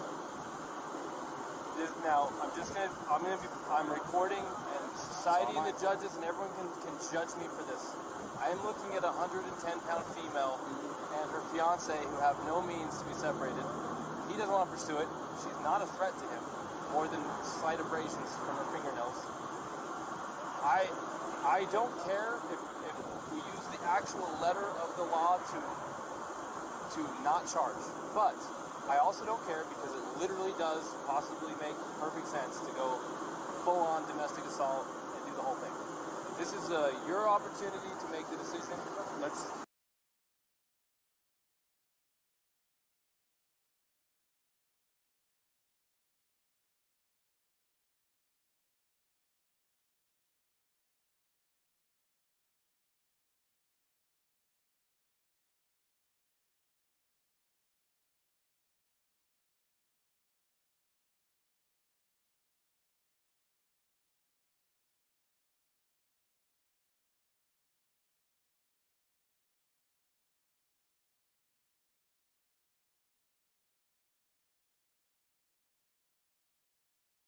It's not your sound. It's redacted here.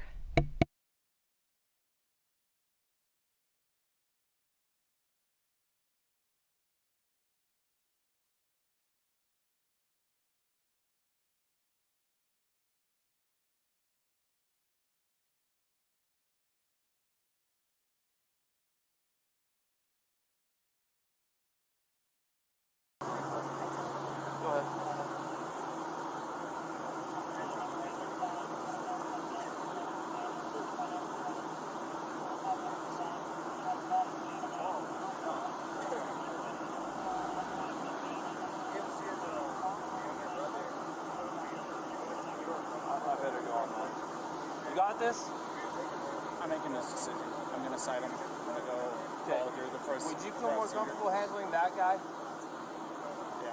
Go handle that guy. Go handle that guy? Okay. If you're more comfortable. Well, it's 6 one way, half dozen the other. It's up to you. I mean, it's a headache whether I go left or it's a headache whether I go Look, right. another option is to not charge them but separate them for the night. If they find themselves together again, what is it to you? You separated them. You provided for his safety. If he doesn't have enough sense to stay away and you got him separated, it's on him. We can't babysit him all night. That's not what I do. So it's up to them. I got the lawyer. You can separate him and say, don't let us go off till tomorrow. If they don't let it go off and we hear about it, we'll hear about it. They're camping in the park tonight. We'll let you know. And if there's some fighting going on, you already was Mr. Nice Guy. You already gave him a chance. What you can't do, by law, is separate someone and say, if we hear from you again, we're going to arrest one of you. Because then if one of them really needs help, they may not call police and get help. The law says you cannot, literally, you may not say, we get more problems with you guys tonight. One of you is going to jail. You can't threaten like that. Right. It's true because it stops people from wanting to call the police to get help. Does that make sense? Right. So go full or nothing or in between and separate them and kind of give them the nod, the wink, like, hey, just stay separate. It's up to you. I'm going to go handle that. You got very capable help with you here, and I trust you.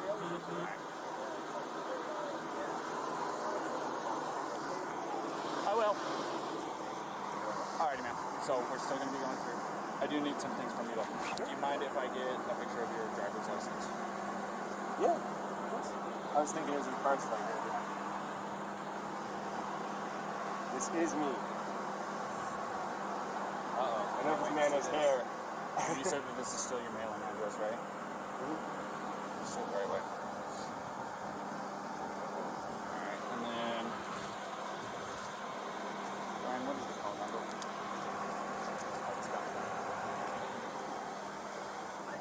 Thank you guys for helping us. Oh yeah, no problem. Have a good day. My phone number? Yeah.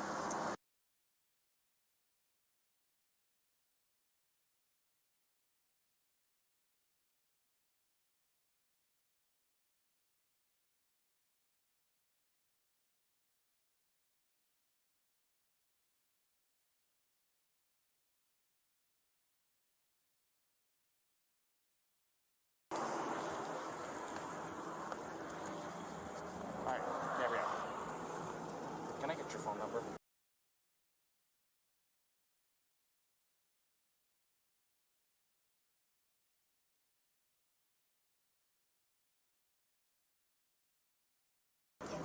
It should just be in, like, Zion.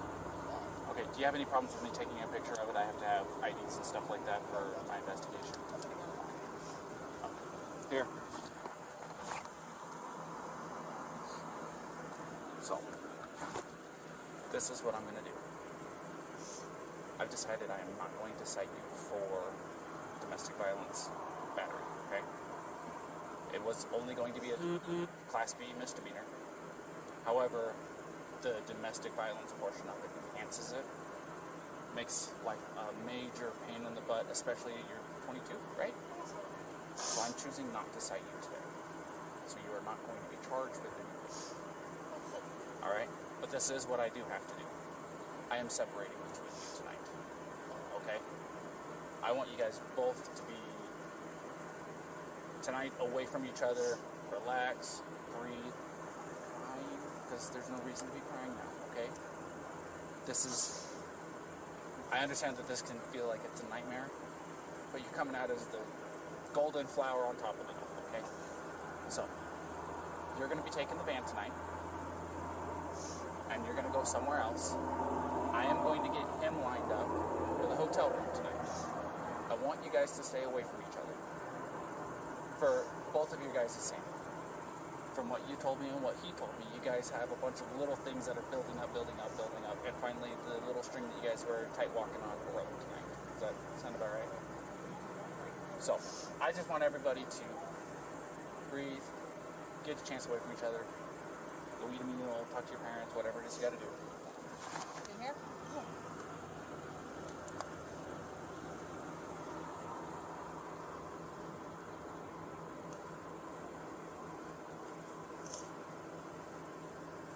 Just totally sorry.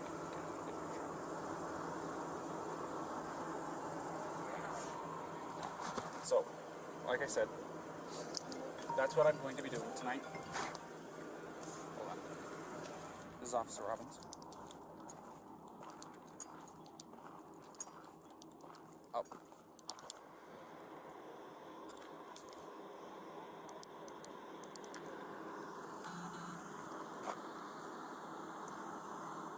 Perfect.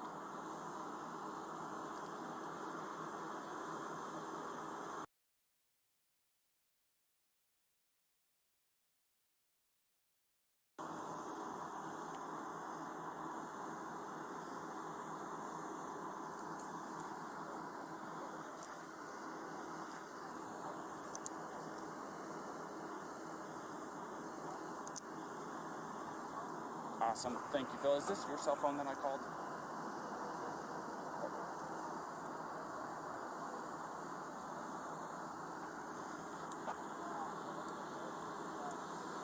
Okay. Okay. Well, go ahead and save my number into that phone, and I'll save your number, or this number, into my phone. That way I can contact the on duty after hours person. So, because I literally had to Google it. So, perfect. Thank you, Phil. I appreciate your time.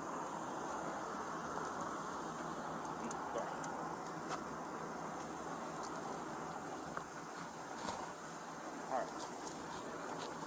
So, I've got him a hotel room tonight. So, here in just a minute, I have to keep you guys separated. For right now, don't contact each other, or don't wave at him, okay? Do you want me to say anything to him? Because I can do that for you. You want me to let him know that you love him and that you'll see him tomorrow and stuff like that? I can do that Make for you. sure he doesn't forget a phone charger. Definitely good. Oh, he's bad about that too? Yeah. Okay, I'll make sure that he has a phone charger, okay? And if I have anything else, please keep your cell phone on so I can call you if I have any questions, alright? Okay. Alright, so just kind of sit tight for me real fast. I'm not going to talk to Brian.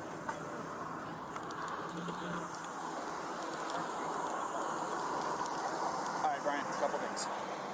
Couple things. One, I got your hotel room tonight. Thank you. It's better than outside. So, I like the outside. Number two, and this is probably the biggest one. She claims that she did not have intent to hurt you when she was slapping at you. So technically speaking, it does not fit the letter of the code. So I am not going to be charging her with DV. Exactly. So this is what I am going to do, however. I'm not going to release you guys together. I want you guys to stay away from each other tonight. Okay? She's agreed to it. Take some time for yourselves. You guys both have the exact same story as to what led up to the incident. So, taking some time tonight, specifically, taking tonight away from each other is going to be the major breaker in all of this. I think that'll help you guys, especially tomorrow when you guys meet up. So she does have a couple of messages for you. One, she says she loves you. She's looking forward to seeing you tomorrow. Two, don't forget a cell phone charger. Yeah, good. He watched me fumble around the entire 3 laps around the car to find one. Did you find one? Found one. Okay. The other thing is I don't want you guys to contact each other. No, okay, unless world when he said that she gonna text me or whatever, I was gonna send her a message to say, please don't message me because I love you. But tonight, don't do anything. Yeah. And she's passing on her love and saying goodnight and stuff like that. All that stuff that I do to my wife too. Okay. So I appreciate it coming from you. just so just try to not contact each other unless, like I said, earth shattering, something happens, you guys have to jump in the car right now and drive back to Florida because something happened to parents, that kind of circumstance. Yeah, you don't. Exactly. Other than that, just have a meal by yourself, catch your breath. You're going to be in a hotel room watching TV. It's probably been a few months since you actually got to sit down, relax, and some air conditioning and watch TV. So take some time for you guys to yeah, take a shower, man. You got to change your clothes. You got some chonies in there, right? All right, good. Because they're going to have everything that you need, shampoo, conditioner, all that good stuff. All right. Our main concern is make sure that you have self-control so you guys can go tomorrow. Okay? I really appreciate So, I am going to walk her over here to the car. Okay? And if you'll just go stand over here in front of his pickup real quick, we'll get her out of here and I'll be right over here. Alrighty? You give her my key. Absolutely.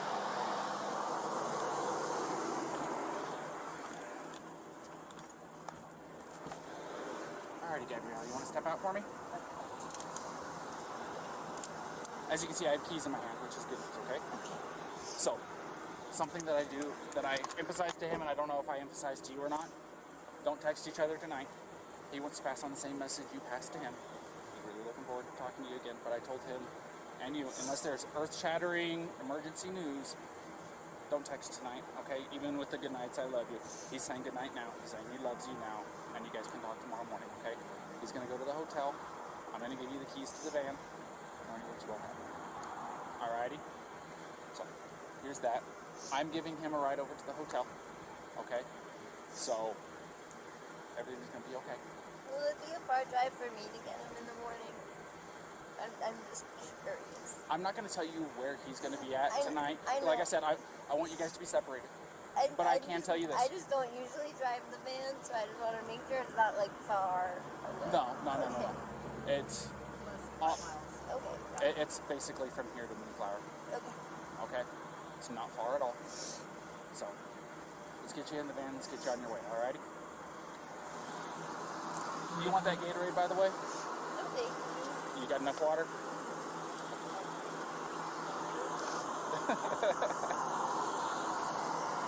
Also, something I want you to know. Here, stand over here real fast for me. If you go over to City Market, they have a list of places where you can get yourself a shower for like $4 or $5, something like that. They're pretty cheap. A place where you can shower, decompress, de-stress a little bit. Alrighty. Yeah, I just showered yesterday at one of those. Well, you didn't have today happen yesterday, so it does my wife wonders. So when she gets stressed out, it's like, get in the shower. Come on, just get in the shower. Really relaxing. Go take a shower, relax. Take some time for yourself, and like I said, don't text each other tonight. Text each other tomorrow morning after your eyes open up and you're fully awake, had your coffee, your morning routine, okay? All right, Gabrielle. You have a good night, okay? Thank you.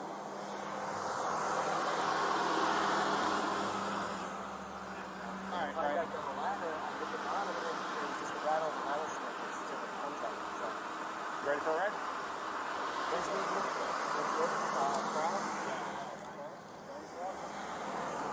My door's open. Just climb in the back seat for me. Yeah.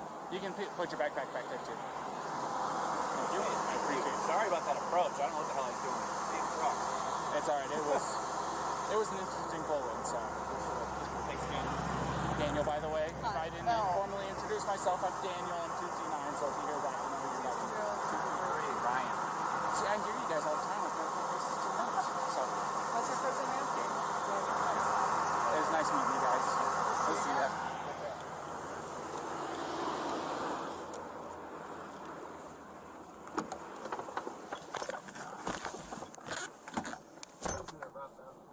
What's that? You listen to Rob Zombie. You like it? I was wondering if you get to play your own personal music in the Heck yeah, dude. I got my own phone hooked up to this thing. You're just jamming all day. Yeah. Hey, man, it's not too hard to go a few hours without having anything interesting happen or anything to get the old blood pumping real good, you know what I mean? So. I stuck my hands up because I didn't want to scare you when you pulled over. Oh, no, you're. That wasn't a traditional stop, to say the least. So, don't feel bad. SO2T9.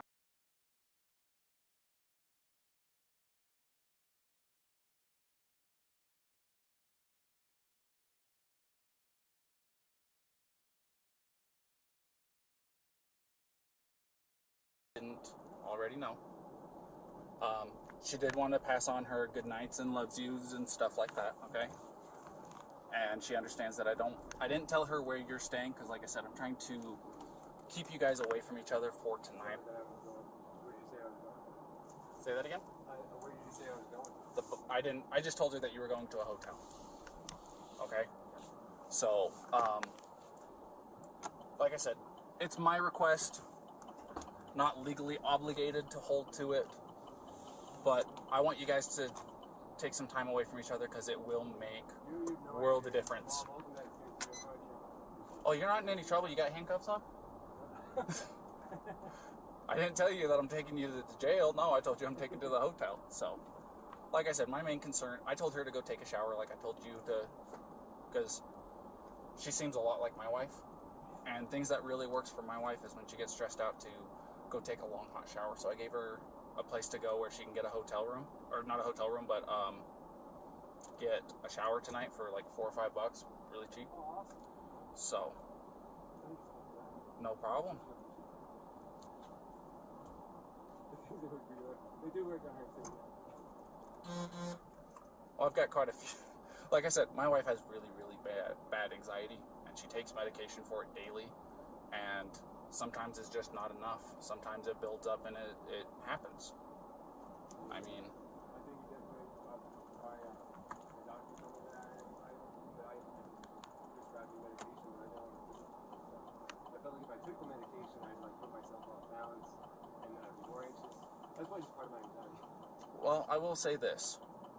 When my wife got put on the medication, within a week, I saw a complete turnaround in her attitude, her demeanor. I mean, she wasn't nearly as aggressive or angry or anything like that. It was a considerable difference in her day-to-day life. It made her quality of life better even. You know what I mean? No, I know what you're saying. And it's made my quality of life a lot better too, because I don't have her being as stressed. I know that 5.5 years of marriage, I know it's not very long, but at the same time, you learn a lot in the first 5 years. How long you guys been together? I would say, well, we've known each other since the start of high school. But in our relationship, it's been 3 and 4 years. Wow. A little while. So definitely the 5 months of traveling together, we've been like green, but we're also like right on top of each other. I used to drive a truck. What's that? I used to be a commercial motor vehicle driver, you know, the big trucks. Oh, And I took my wife with me, and we would easily spend a couple months on end without going home or anything like that, being cooped up in a little 8x8 cage is what I called it, because you didn't have any time to yourself, so to speak. You didn't have time to, you know, you're going through Arizona, you can't just turn off the road and go see the Grand Canyon or anything like that.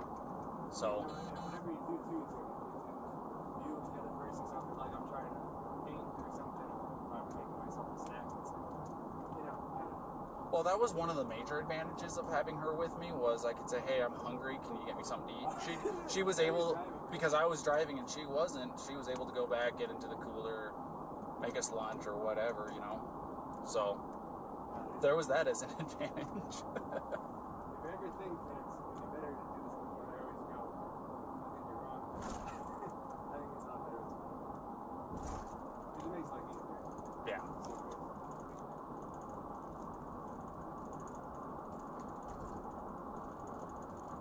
Have you been in this area a long time? Like, are you... I've lived here, I'm just shy of 2 years living out here, but my grandfather's lived out here for like 40.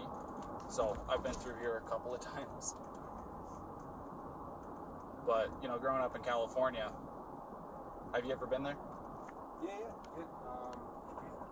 2 years ago, we did a cross-country trip, and I love driving the one. I absolutely love it. But we're really looking forward to getting back there. And it's beautiful here, but those are just definitely different than before. It's coming from like New York and you know the Appalachian Trail. Yeah. It's all trees and waterfalls and rivers, and you come here and it's going. well, if you hit Where's the water? if you take the 80 across to get into California, takes you up over Donner Pass and into Sacramento. It's not any different at all. But you said you're going to be going up to Oregon to see her grandmother or her grandmother's friend. So you'll probably be coming down the 5. You won't be able to tell the difference between California and Oregon up there, except for the fact that there's going to be a sign that says "Welcome to California." But at the same time, since you're going to be coming from the east side of Oregon, you're going to be driving through Oregon and going, "There's no difference between Utah." It's actually desert in the southeast corner of Oregon. It's a lot of high desert atmosphere like what this is. It's not the Red Rock or anything like that, but it's just, there's nothing out there for 120 miles, it seems like. What was your favorite part of growing up? I mean park life. So that's a big hiker. Parks? Like a hiker growing up? Look, if you don't hit Sequoia National Park while you're in California, you are doing yourself a disservice. If you don't go and see Yosemite while you're in California, you're doing yourself a Yosemite, I regret not being there alone. We stayed there for 3 nights, and it was it's like coming to Utah. You come here with the intention of 1 or 2 days, and then it turns into a week, and you're like, well, what happened to the time? Yeah, trust me, I get it. That's why building the van was so great, just because the Nissan Sentra, if you tried to camp out somewhere, you can camp in like the sleepover Walmart type situations. Yeah. Now it's all BLM land, and it's Wherever you want. Watching shooting stars as they go to bed. Ever look at your home and want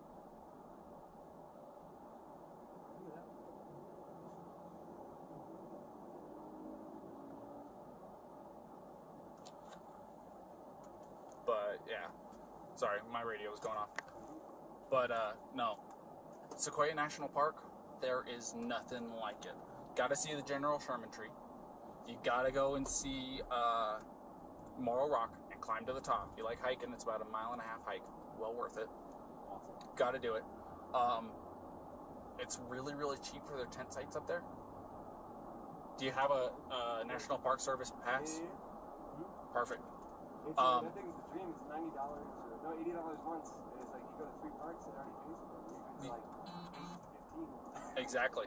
Well, the other thing of it is with that drive, if you go through Yosemite, you'll drop down into Fresno, and then you'll turn off to go to Kings Canyon National Park. If you drive through Kings Canyon National Park, the road literally takes you through to Sequoia National Park.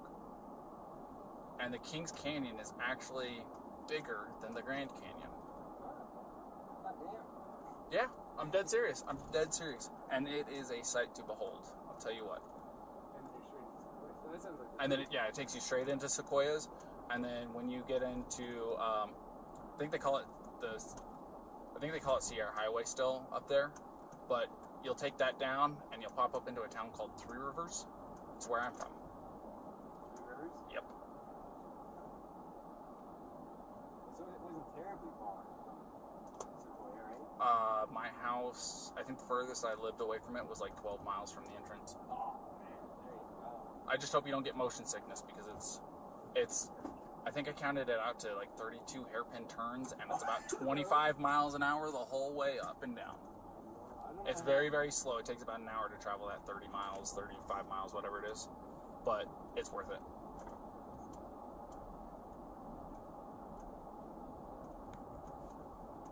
I grew up in Queens and Forest Hills, and then I moved out to Long Island. Bounced around a handful of others, but being in New York, you kind of not landlocked. That get to like the mountains and hiking. Yeah. Alrighty, we're here. And now you see that I didn't have to file anything? We got. Okay, so Deb on the Move, did it say what the reaction was on that? Because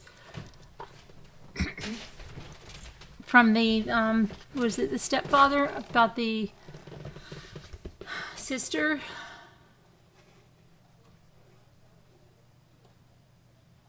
We're gonna come in here. We're gonna talk to Tyson.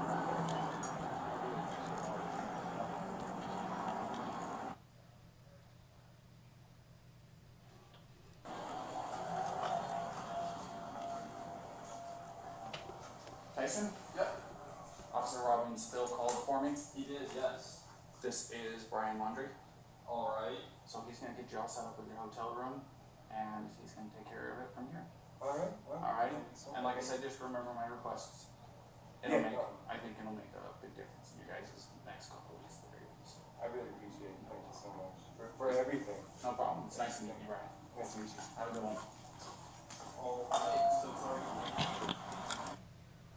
Okay, so that's the end of that. Let me see here.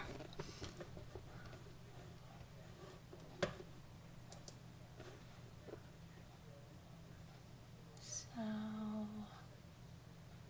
it was her dad. Okay. What did the dad say, Deb?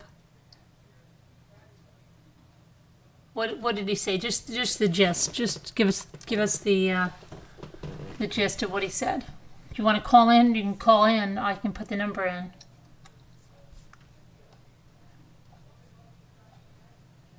Jackie Blue says to smack that like button. Yeah, we got to get those likes up. Got to get those likes up.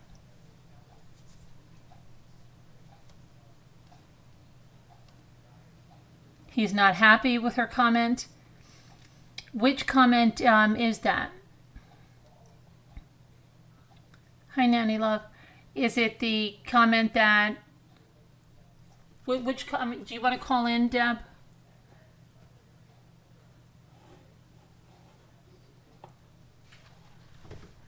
Let me see. Let me get...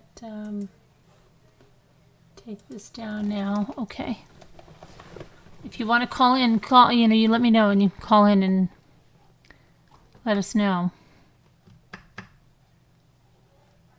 You see, Gabby went and picked up his butt the very next day, Jennifer says, and didn't leave him stranded, and he drove home. I'll put the number. Hold on, I'll move myself over here for a second. Don't worry about the blue screen, you'll be fine. Invite. Okay. And, all right. Why is that not giving me, it doesn't want to give me the freaking thing. Hold on. Invite. Hold on, I'm going to have to open up a new Zoom. Just don't worry about it. It'll be fine. I think it's because when I don't worry about it, opened, and open up a new one.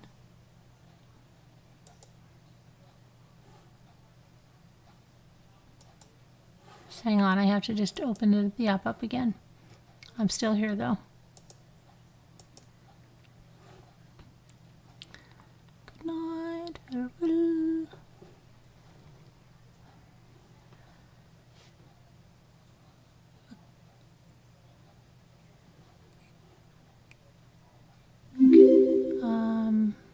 You know, there's an adopted girl who's missing in Hawaii, and her photo album was found in the dump. Did you guys hear that one?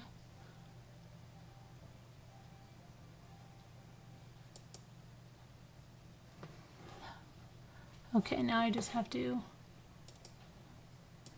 Did you guys hear that?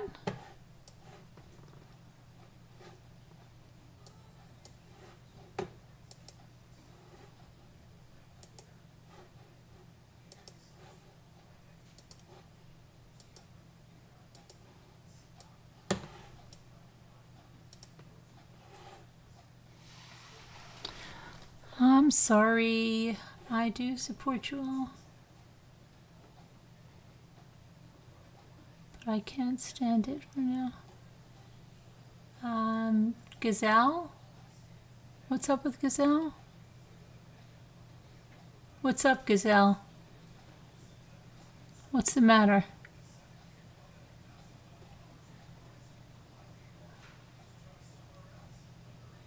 Sorry, I do support you all, but I can't stand it for now. Love all. What, Gazelle? I'm kind of lost on your statement. I'm trying to figure it out. What can't you stand at all? All right, let me show you about this.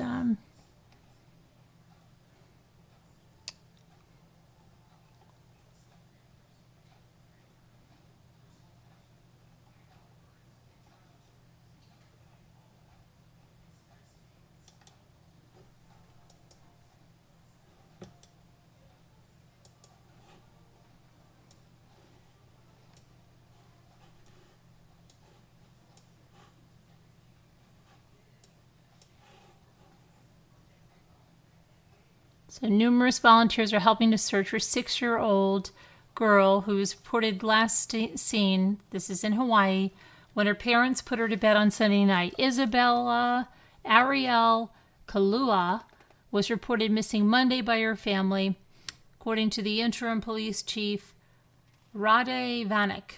She was last seen Sunday night when her adoptive parents put her to bed at about 9 p.m. in their Waimanalo home. Vanek is asking residents in their area to check their garages, their yards, and other places that a young child could hide. Searchers have been searching the surrounding areas, but so far the child has not turned up. An Amber Alert was not issued in this case because police say the case does not meet the qualifications. A family member reportedly said that Ariel and her 3 siblings were recently adopted after CPS took them away from their biological parents. A witness reportedly said that a photo album with photos of the girl inside were found at the dump. The album was found by a searcher and was turned over to police. Ariel stands 3 feet 3 inches tall. She weighs 46 pounds. She has brown hair, brown eyes, and was last seen wearing a black hoodie, black leggings, colorful socks, and Nike slider sandals with pink bottoms. Police at this point said there is no evidence to suggest that Ariel has been abducted. Anyone with information should contact Crime Stoppers, 808-955-8300. Hope she's found safe, but that sounds pretty sus too. And then there was, before we go back on the Gabby Petito, which we will here. Oh shit, let me put the number in Slack too while I'm waiting here. Just twiddling my thumbs here.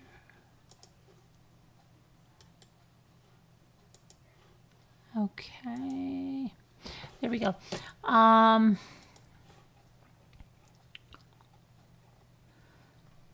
Murdaugh faced a judge on the insurance fraud charges today. So, let's see. Here, we'll give a brief update on that. There's Alex in.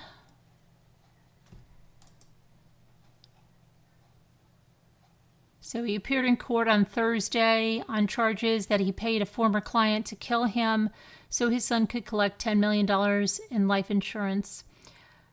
He turned himself in late Thursday morning after SLED announced it had charged him with insurance fraud, conspiracy to commit insurance fraud, and filing a false police report related to his shooting on September 4th. According to affidavits released by SLED, Murdaugh provided Curtis Smith with a firearm and instructed Smith to kill him by shooting him in the head. Murdaugh admitted to the plot on September 13th, and he told SLED that he planned to have Smith kill him for the purpose of his son collecting the insurance money, valued at approximately $10 million. Murdaugh, however, only suffered a minor injury in the shooting and was released from the hospital after 2 days. On release, he announced that he was entering rehab for an unnamed substance abuse problem. Smith, who once was represented by Murdaugh's former law firm in a personal injury lawsuit, was arraigned Thursday morning on charges of assisted suicide, assault and battery of a high aggravated nature, pointing and presenting a firearm, insurance fraud, and conspiracy to commit insurance fraud. He was released after posting a $55,000 bond, although he reportedly requested a public defender. Murdaugh, wearing a Hampton County Detention Center inmate uniform, wept as his attorney, Dick Harpootlian, argued for his client's release, saying that the only person he's a danger to is The only person he's a danger to is himself. The only violence he has ever been involved in is this, which was to have himself executed. His attorney said the judge ordered Murdaugh to surrender his passport, sign a waiver of extradition before releasing him on a $20,000 personal recognizance bond. He will be at a rehabilitation center out of state obtaining treatment for an opioid addiction. Murdaugh, whose family has built a legal powerhouse in South Carolina, Lowndes County, for a century, has suffered an unprecedented fall from grace, his attorney said in court. His great-grandfather started that law firm that forced Murdaugh out for alleged misuse of funds the day before the attempted suicide. His great-grandfather and father also served as the office announced he was barred from, also served as the prosecutor for a five-county area, and Murdaugh himself was a volunteer prosecutor in that office until early this week, when the office announced he was barred from prosecuting cases, and hours after that announcement, the South Carolina Supreme Court suspended his law license. Murdaugh's plan to have Smith kill him following the shooting deaths of his wife, Maggie, and younger son, Paul, on June 7th. At the time, Paul was awaiting trial on charges that he drunkenly crashed into bridge pilings in his father's boat in 2019, which killed 19-year-old Mallory Beach. She was thrown from the boat. She was found a week later. Alex and his other son, Buster, are defendants in the wrongful death suit, which was just filed by Beach's mother. Murdaugh has faced scrutiny over his involvement in the investigation into the boat crash, with some alleging that he had wielded his considerable influence to protect his son. The scrutiny afforded the investigation has also prompted SLED, which is investigating the murders of Maggie and Paul Murdaugh, to take a closer look at the death of the longtime housekeeper for the Murdaughs, Gloria Satterfield, where she died with a trip and fall in 2018, but she allegedly suffered a traumatic brain injury that killed her. Murdaugh agreed to a $500,000 wrongful death settlement negotiated by his own best friend on behalf of Satterfield's sons, who said this week they received no money from that settlement. The sons filed a suit on Wednesday over the lack of payment. SLED has announced no suspects in the murder and provided little information about its investigation into any of the cases it's investigating, which include the misuse of funds at Murdaugh's now former law firm, as well as the murders of Maggie and Paul. The SLED chief, Mark Keel, however, said in a statement that I can assure you that SLED agents will continue working to bring justice to anyone involved with any criminal act associated with these ongoing investigations. The arrests in this case are the first step in that process. Murdaugh's next court date is October 25th. Okay, and then there was another update in that from the man that was hired to, get over there. So this alleged hitman hired by Alex Murdaugh apparently thought police wouldn't find out anything. Curtis Eddie Smith, age 61, was arrested on Tuesday. He's been charged with assisted suicide, insurance fraud, conspiracy, pointing and presenting a firearm, and assault. The arrest happened after Alex Murdaugh allegedly hired Smith to shoot him in the head in order to get that $10 million life insurance policy for his son, Buster. Murdaugh's attorney said in the appearance on the Today Show that the failed plot was an attempt on his part to do something to protect his child. His attorney said that Murdaugh had been struggling with an opioid addiction. Although neighbors were reportedly shocked when Curtis was arrested, and there's a report from the Daily Mail, we know, an acquaintance of the suspect, Henry Vandermark, said that they spoke to him before his arrest. According to Vandermark, Smith said he was confident that police wouldn't find anything to incriminate him. He told me the police have been round and told me I'm a suspect and wanted to search my house. I said, go ahead, you won't find anything, referring to what Smith allegedly told him. Vandermark added that it didn't seem to bother Smith at all. Smith is known to Alex as his personal drug dealer. The outlet also reported that Alex Murtaugh acted as Smith's attorney in a 2010 personal injury lawsuit. Meanwhile, Murtaugh has been charged with insurance fraud, conspiracy to commit insurance fraud, and filing a false police report. Okay, so that's the update on Murtaugh today. And hang on, there's here we go. An arrest made here finally in 2012. Okay, so North Carolina authorities have a suspect in custody in connection with the 2012 death of University of North Carolina Chapel Hill student Faith Hedgepeth. So the Chapel police arrested Miguel Enrique Olivares on Thursday, and they charged him with first-degree murder. He's accused of killing Faith, who was just 19 years old when she was killed. Faith was found beaten to death inside her, in a friend's off-campus apartment in Chapel Hill on September 7th of 2012. The autopsy reports indicate she was cut, bruised, and suffered a skull fracture. She was found partially nude with a blanket wrapped around her in a bedroom, seeping with blood.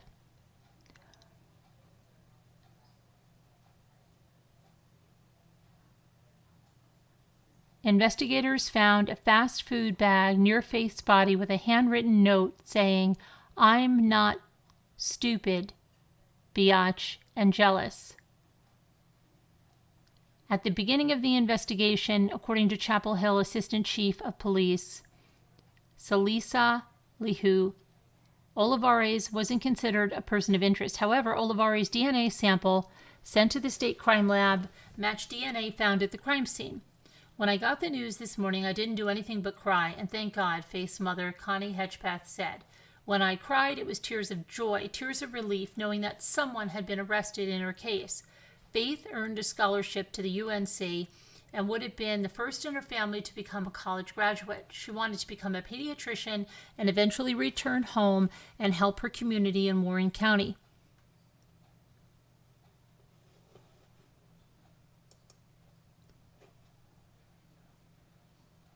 So that's what we have there. And now we can go back to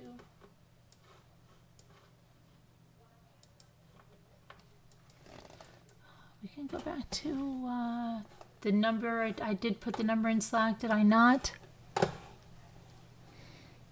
Deb on the Move. If you want to fill us in on that, if you listen to that, that would be good. If not,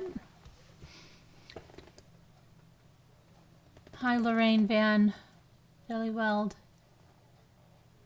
"I'm so glad my kids are out of school because every single day I worried about them going to school because what goes on now at schools," Jennifer said. "To be honest, that's why I was relieved when she didn't take the job at Disneyland being a princess. There had to be there at 1 o'clock in the morning to do the rehearsals." What are we talking about? Okay. Dr. Fuligili, a store owner in Idaho, came out saying that they saw the couple, Gabby and fiance, together, and they said they just came from Grand Teton and said they were heading to Yellowstone. Okay. Yeah, they knew they were at that. I don't know if that came from the store owner, but they knew from text. But thank you, Dr. Full. "Your son left 16 years ago for Ireland, then Britain, and now lives permanently in Wales. Youngest daughter has just moved to Canada 2 days ago after living in Dubai for 14 years. Miss them beyond words." Oh boy, Lorraine.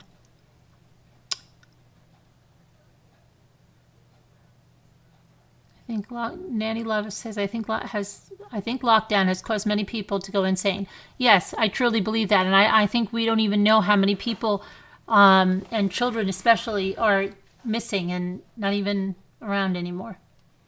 Very sad. "You worry about your grandkids in school," Davida says.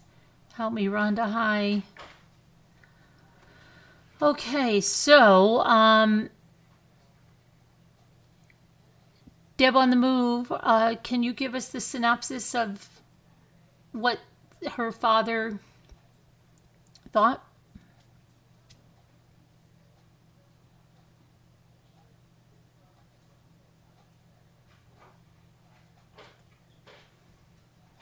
And I think it would be really nice if you guys could hit the likes on this video if you like it.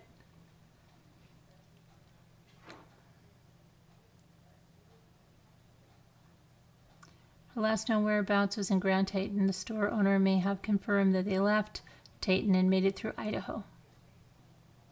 Where was that, on a credible site, or was that like on a Reddit post?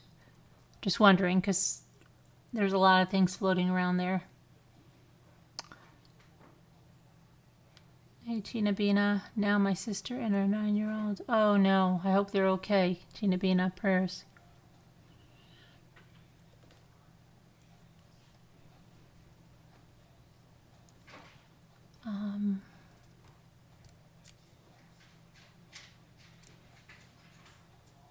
Hi, Arhaf.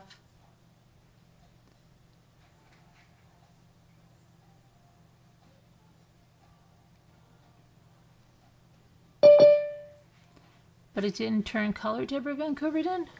Oh no.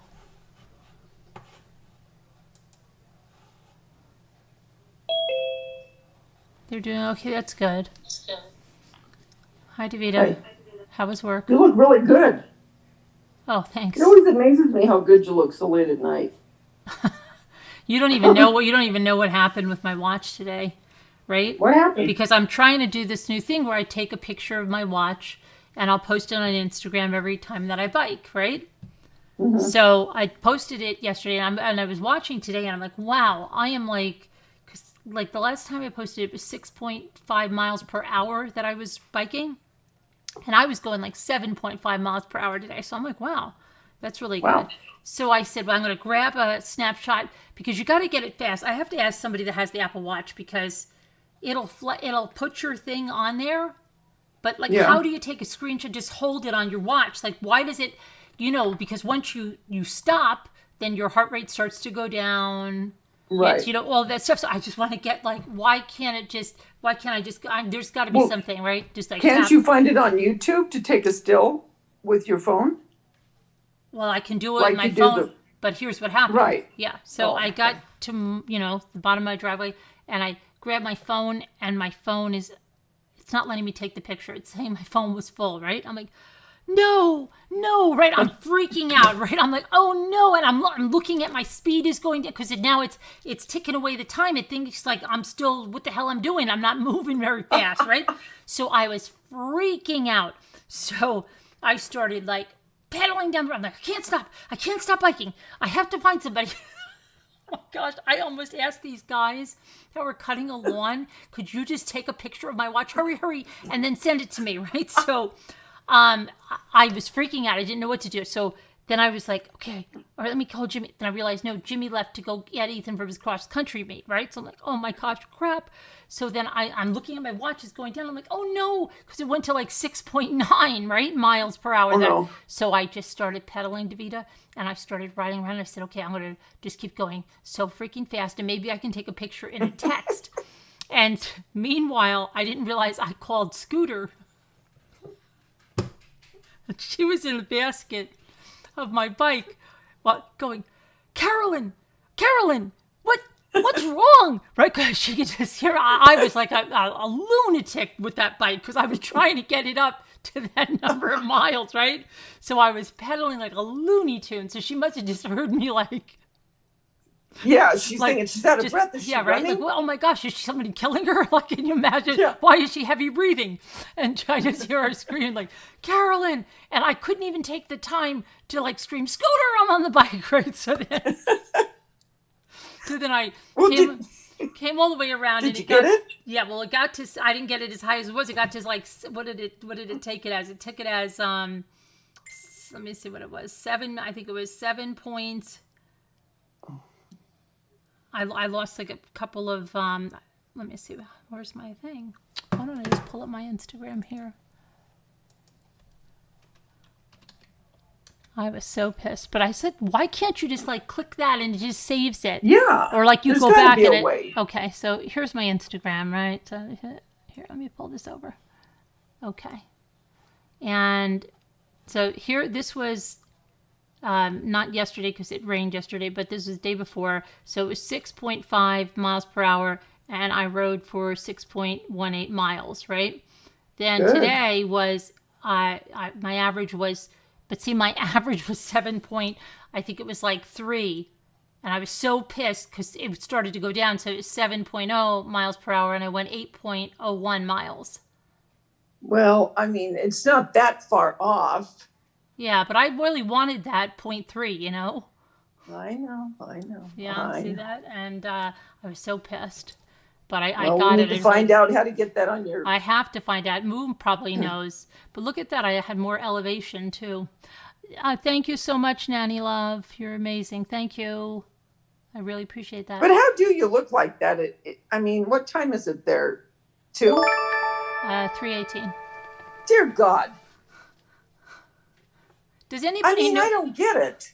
If anybody, let me just make one. If anybody knows how to do what I'm talking about, like in your activities, and to just, is there a way that is just going to save it the minute I stop? Because I want that one. I want when my heart rate is up at the highest, and I want my speed up. Is there a way just to get that right there without having to take a picture of it with my phone? Is there some way to save that? That's in the activity app. Anybody that has an Apple Watch, please. Thank you. Okay, sorry about that. Yeah, Davida, I don't know. That's amazing. But yeah, and then is your makeup tattooed on? No. Then I called Scooter back, and she was like, "What are you doing?" But I think she probably heard the wind because she knows if I'm biking. But I had her like in the basket. I took her out of the thing. But I really almost went to those guys that were doing the lawn. If this don't do that. Don't do that. Could somebody quick take a picture of me? They would have thought I was crazy. God. Oh my gosh, lady. Lady, what's the problem? Oh my gosh. Yeah, I think that guy's. I think he's as guilty as sin. But that's just my opinion. Yeah, I think I think its actions afterwards are speaking volumes, and that he didn't even call her parents or anything, and just really bizarre. Very much. Hey, Heather Vandergrift, haven't seen you in a long time. Where is Deb on the move? Did she ever answer about the father? I don't know. So how was work tonight? You didn't kill anybody? Oh, please. It was all right. You know, just busy as all get out. We were so busy. Oh, my Lord. People are buying stuff left and right. No joke. I mean, all kinds of Christmas. Do they have a lot of vintage? Do they have a lot of vintage stuff? You mean for Christmas? For Christmas or about, like, sometimes they have those vintage. Thanksgiving, not so much. But Christmas, yeah. I mean, they have a little bit, like they did last year, though, you know, with the Santa and the, the deer. And, and the retro TV. Oh, yeah. And the line. Yeah. So, but other than that, I can't think of something really retro other than that part. Yeah. But yeah, very busy. Very busy. But I did tell my boss, I said, you know, I like that the last 2 weeks, you've been giving me daytime on Saturdays instead of closing. And she goes, oh, she said, yeah. She goes, I don't want you to have to close all the time. She goes, I haven't been giving you openings that much. I'm thinking, check, you write the schedule. I said, no. I said, but I do appreciate when you do. So she said, I'll give you more. So that's good. So I don't have to close so much. Yeah. And you didn't get locked out of the house anymore? Don't even go there. You need a rock with a key I'm still mad at that one. What did he ever say that morning? Nothing. Nothing. And I didn't either because I thought, you know what, if I say anything, it'll start a fight. So I didn't. Oh, my God. But he knew I was pissed. I was. I mean, I'm not joking. I would be. Yeah, I would be too. Oh, God. Yeah, no. But I wouldn't be able to control myself. Well, I knew if I did, like I said, it would have been a fight because I was mad enough, you know. And then my boss even asked me today because I told her because she saw the bruises on my wrist, you know, and I didn't want her to think I was handcuffed or something. Oh my God. And yeah. And she probably, and that probably would have occurred in her mind knowing you, right? Oh, yeah. I mean, think about it. Finally got into something with somebody. Yeah. Oh, she got mad and she got handcuffed. But so today I was going to the time clock and she goes, hey, she said, how to go with him the next day, you know, when you got locked out. And I looked at her and she goes, okay, I'm not going to say anything. Oh my God. She could tell by the look on my face. Danielle said to wear a key around your neck. Well, yeah. I'm going to have to get a stupid Apple Watch. I told Jason, because you said, you know what, you need to get an Apple Watch. Yeah, I have to figure out how to use mine because I know there's so many things I'm not using. I have to because, you know, I mean, what? Do I have to take out my whole flipping purse to go water? Yeah. Right. Stupid. Nuts. But yeah. I'll tell you. I moved too. But do you think that they'll use anything, these cops? Well, I don't think that I guess it would matter what happened with those cops, but it just ticks me off. I mean, they were so accommodating to him and they tell her where to go get a $5 shower. Okay, that's great. But then what's going to happen to her? Here's this little kid. Yeah, and they kept saying, but the one cop kept saying, like, well, she's what, 110 pounds. She's not a threat to him. He doesn't look like a big guy. That guy does, I don't know. He doesn't look like a big guy. Yeah, right. He looks kind of, you know, like skinny and short. And, you know, he doesn't look like what I would call a big guy. He doesn't even look like muscular. So, exactly. But they said, you think she's going to call? Because the one was like, just let them go. Didn't you hear that? Right. He's like, just, it's up to you. You make the call. But I don't know. So. But I mean, they must be looking now thinking, oh, dear God. You know what I mean? Not knowing what happened to her. Yeah. And then, see, he flew back to Florida, supposedly, you know, from the 17th through the 23rd. You know, to empty out a storage unit, and then she was in a hotel that whole time in the Fairfield Inn. So that's probably where she was working on the Wi-Fi, right? And doing all her social media and posting all that stuff that shows them together on the 19th. But there were obviously videos that were taken before, right? And then they check out on the 24th, and the last time her mother hears from her is the 25th. So it sounds like something happened when they got back, you know, obviously. And it could be, I don't know. She was doing thinking, he was, I don't know. Yeah. But I think he kind of got this sense of like, okay, you know what? I'm okay. Because he could, you know, do whatever he did with these cops, you know, making him, he could schmooze them, if you will. And, you know, I mean, I'm thinking, can't they see through any of that? I mean, when you see a guy talking the way he talked, just the way he was talking, it was like he was just buttering up to him, you know? Yeah, and I'm thinking, can't you see through it at all? And why would he say, like, they go, oh, let's see your arm. And he's like, oh, no, let's see it. Oh, yeah, what is that? Oh, yeah, fingernails or something. Or, like, why was he, you know, why would he say, oh, I'm fine, you know, like, yeah. Why? Unless he's guilty. And the first thing he said, did you talk to my fiance? Exactly. You know, he wanted to know what she told them. Well, and that's what I was saying. I mean, wouldn't they have taken it a little bit further? Because, okay, all right, he has scratches. But could it have been that he got those scratches, that she was trying to defend herself? But when they asked her, for whatever reason, she didn't want to say anything, maybe knowing how he gets. Yeah, and the other thing was he said that he got that from the phone. That didn't look like a phone. Yeah, no. Right? And then he said the thing, oh, she had her phone and her key. No, not the keys. She had rings. You don't say that. Why would you ever say that? Right. So she probably took them off saying, I'm done. That's what I'm thinking, that she had her rings. Like, here's the damn ring. Take the damn ring. Exactly. Give me the keys to my van. And get the heck out of here, you know? Exactly. Exactly. And then he did ask a question like, well, if she gets a citation or something, can she just take the van? See, was very worried she was going to leave him, it sounded like. Mm-hmm. Leave him there stranded. Yep. Yeah. Yeah. And those parents aren't saying anything. You know, his parents,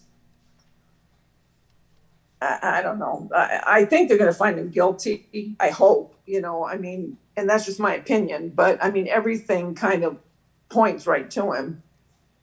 Mm. And he could have dropped her off anywhere. I mean, when you're out in that area, very easy. And there's all kinds of wildlife out there. I hate to say it, but, yeah. you know. Yeah, there is. Oh, I don't know. I mean. Jerk. My blood was boiling. I mean, but where's her phone? That's the thing. You really don't hear a mention of where her phone is.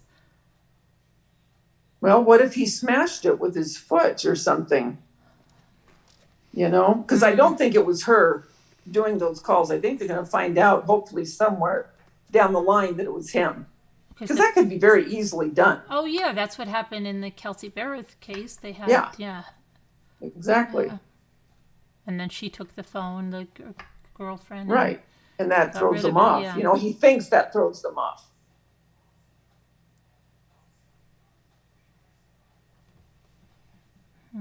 Little does he know the Ramblers are all figuring this out. Yeah. But yeah, they're watching it again. Can you imagine if you're like really guilty? You're like, what the heck? Yeah. Why are those people watching this again? Yeah. They're deciphering my every word. Oh my God. That lady DeVita, she's driving me crazy. Okay, can you imagine? Oh my gosh. Get her off. Get her off.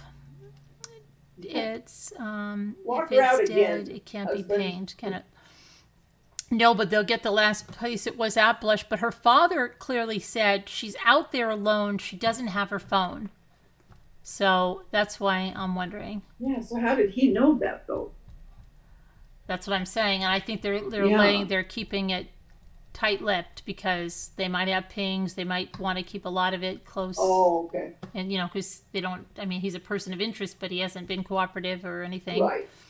And he got a lawyer, right? Yeah, oh yeah, right away. And he was home for, see, I just don't understand.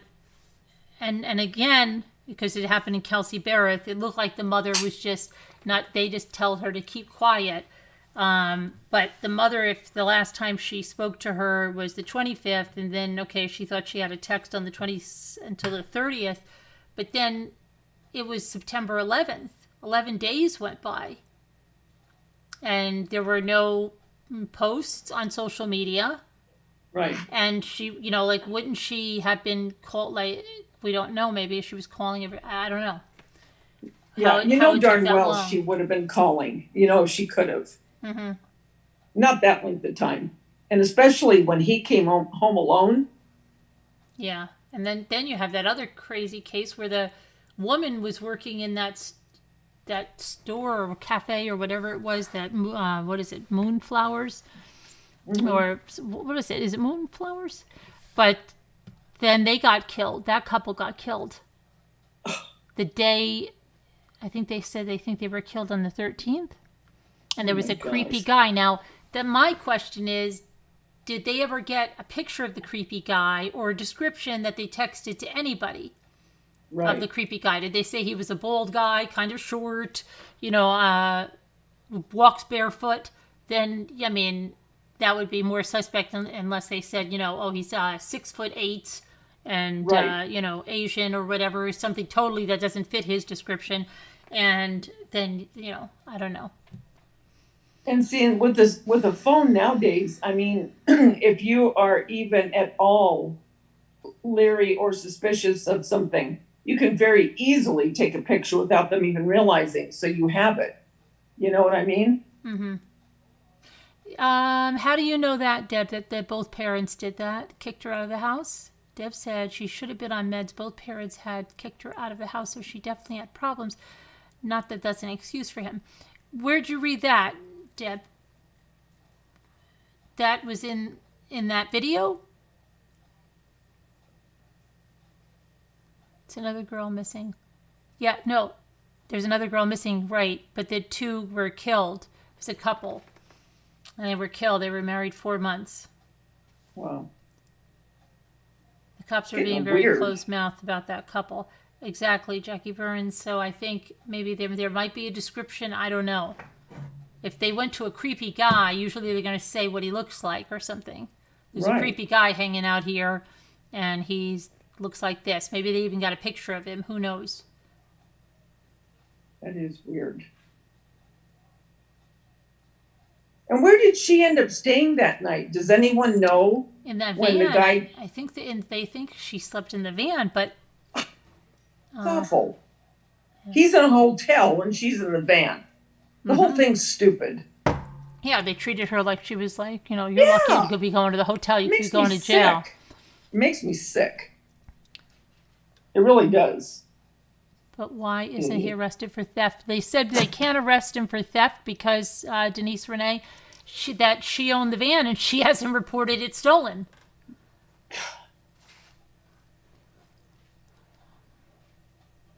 He seems like the type, if they're able to put enough pressure, I think he'll crack.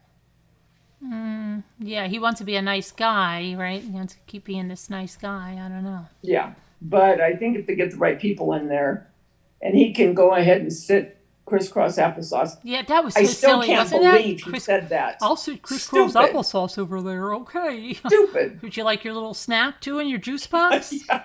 What an No, idiot. I don't want to use paper. Did you hear when he wouldn't take the water because it's in a plastic Yeah, bottle? plastic. So he was to extremes too, like Yes, real yes. extremes. And I think that's, there's one post in there where like she's going on and on about the waste that somebody left for his lunch. And, he may have written that because he seemed everybody had too much stuff in life. He would hate this. He would hate this channel. Why are they making flowers from coffee filters? Yeah. I don't understand this. You don't need that. Okay. Yeah. So, yeah. To me, she seemed afraid. To me, when she was telling them this, just the look on her face, it was like, I can't say anything. I'm just going to have to go with this. That is how she appeared to me. Yeah. And it makes me sick to think that that's the last pictures that her family is ever going to see of her. Any video. Yeah, Clarice, yes, the van's been taken into custody and there have been some items that are taken for further testing from the van. So I guess maybe depending on what they find out there, because that was taken on the 11th, tomorrow's the 17th. Yeah. Maybe they have enough to make an arrest. I don't know. I hope so. And the parents, I'm sorry, his parents have to have asked him, where is she? Here he comes home alone and she's lived with them for the past year. Who is Chase? Old text, Deb on the Move is saying, old text messages from an ex-boyfriend. Chase read them. Who's Chase?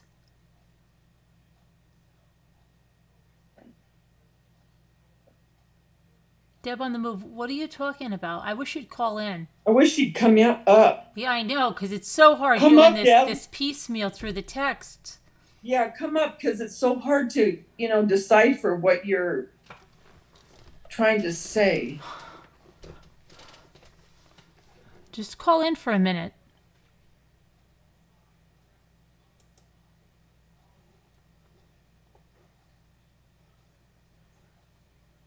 And I feel sorry for her parents because they're just grasping at anything. I mean, and they're saying to his parents, please tell us something.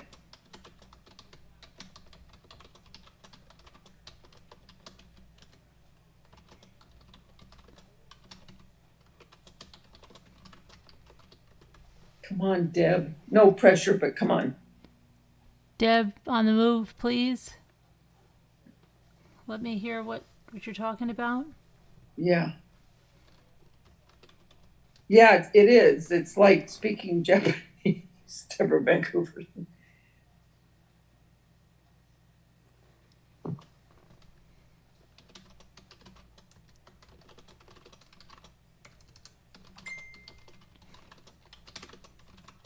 Your cake looked good. I saw Yeah, it on Instagram. it was good. Yeah, it is still is good. Real moist. Yes, real nice. Oh my gosh.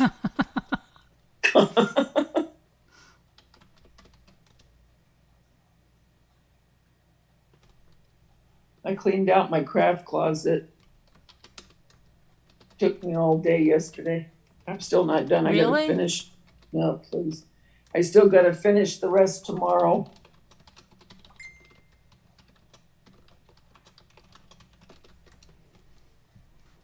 I want to get this wall unit from IKEA, but I'm measuring. It'll fit. Which one? Which one? It starts with an H. It's the Oh. one where it's white and it in the middle the TV goes, and then on the two sides it's the shelves, and underneath where the TV goes it has the area where you can put the devices, the DVD player or whatever. Mm. And it's 100 and I think it's 108 inches across. Is that Deb on the move? I think so. Oh, good. Deb on the move? Yeah. Hi, Oh, good. how are you?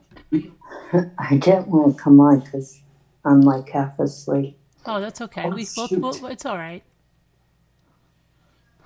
Yeah, that was from Chasing Truth. Okay, but hold on a minute. First of all, no, I'm talking about the video you sent me. Did you listen to that? Yeah. And I had replied twice. Oh, I didn't On see. the That's chat what you I mean. just And I, sent. yeah, I couldn't Yeah. see it. About the video, the dad was just saying that this all makes sense now because the family doesn't know what love is. Because if they did, they wouldn't have held back that she was even missing or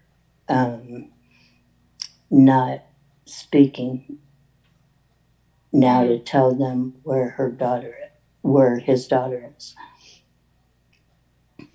Okay, and so he just said, I wonder how much interaction they had with the family. Yeah. So, but with her being thrown out, you just heard that just from a YouTube creator? Well, evidently one of her, she showed the text message. These were like old text messages. But from, how did they get old text messages? From a friend of, I don't know if it was a friend of both of them. The ex-boyfriend and Gabby or what?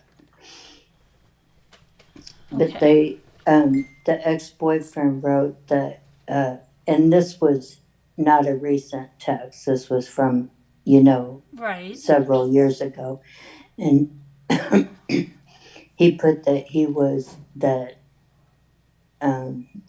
she's crazy and Yeah, I don't want to do that. You know why? Because we don't even know who those people are, if that's even legit. It's not out there. We're not going to slander her reputation. We're not going to say her parents threw her out. We don't know anything about that. It's not in the real facts. I kind of hate that because I think there's a lot of people that come forward that are not even who they are. You know how YouTube is, and I don't know. True. Maybe I don't want to do that to her because we don't even know that guy, and even if he said something like that, he could be the worst guy in the world. Yeah, that's true. Yeah, so I don't want to do anything like that, and we don't need to do that to her reputation or anything. All right, so yeah, but her father says that their family didn't know what love was, or they would have said that she was missing. Did he mention anything about if they, during that 10, 11 days between the August 30th text and September 11th, that they tried to reach her during that time, that they were worried that she wasn't posting on social media? Did he say anything about that? Um,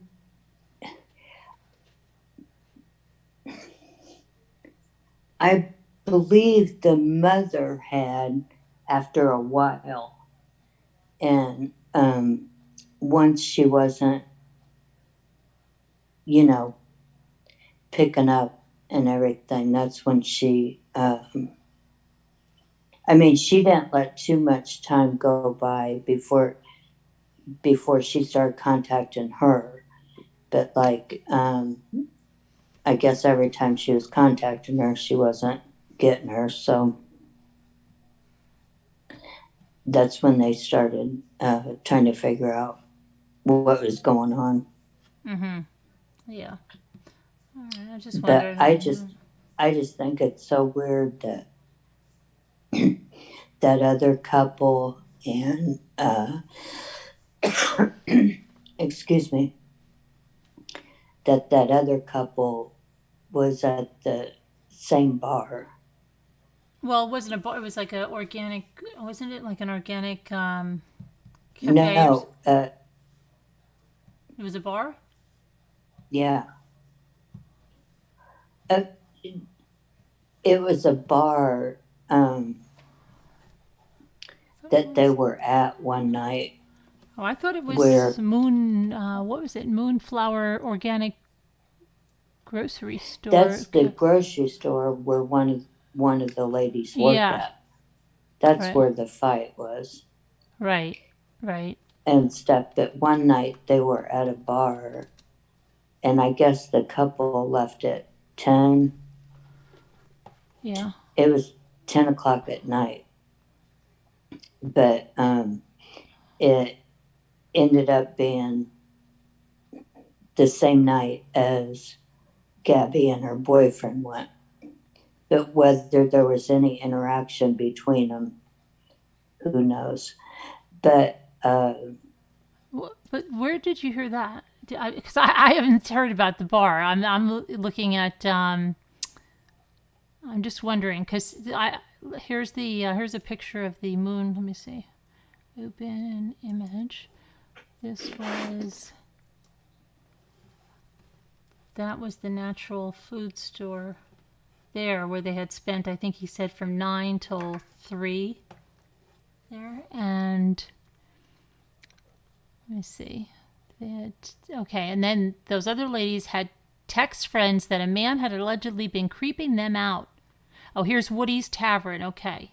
Did you read that? That was in the Sun. The married couple was last seen at Woody's Tavern in Moab on August 13th.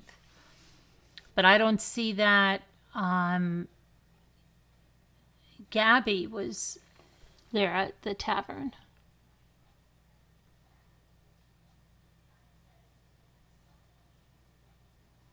Let's see the video. The more than 1 hour long hysterically crying. She gets worked up. Did he hit you? Yeah, I don't see that they were at the tavern. I see the couple was at the tavern, but not. I haven't seen anything that Gabby was there, but that one of the two worked here at the Moonflower Community Natural Food Store.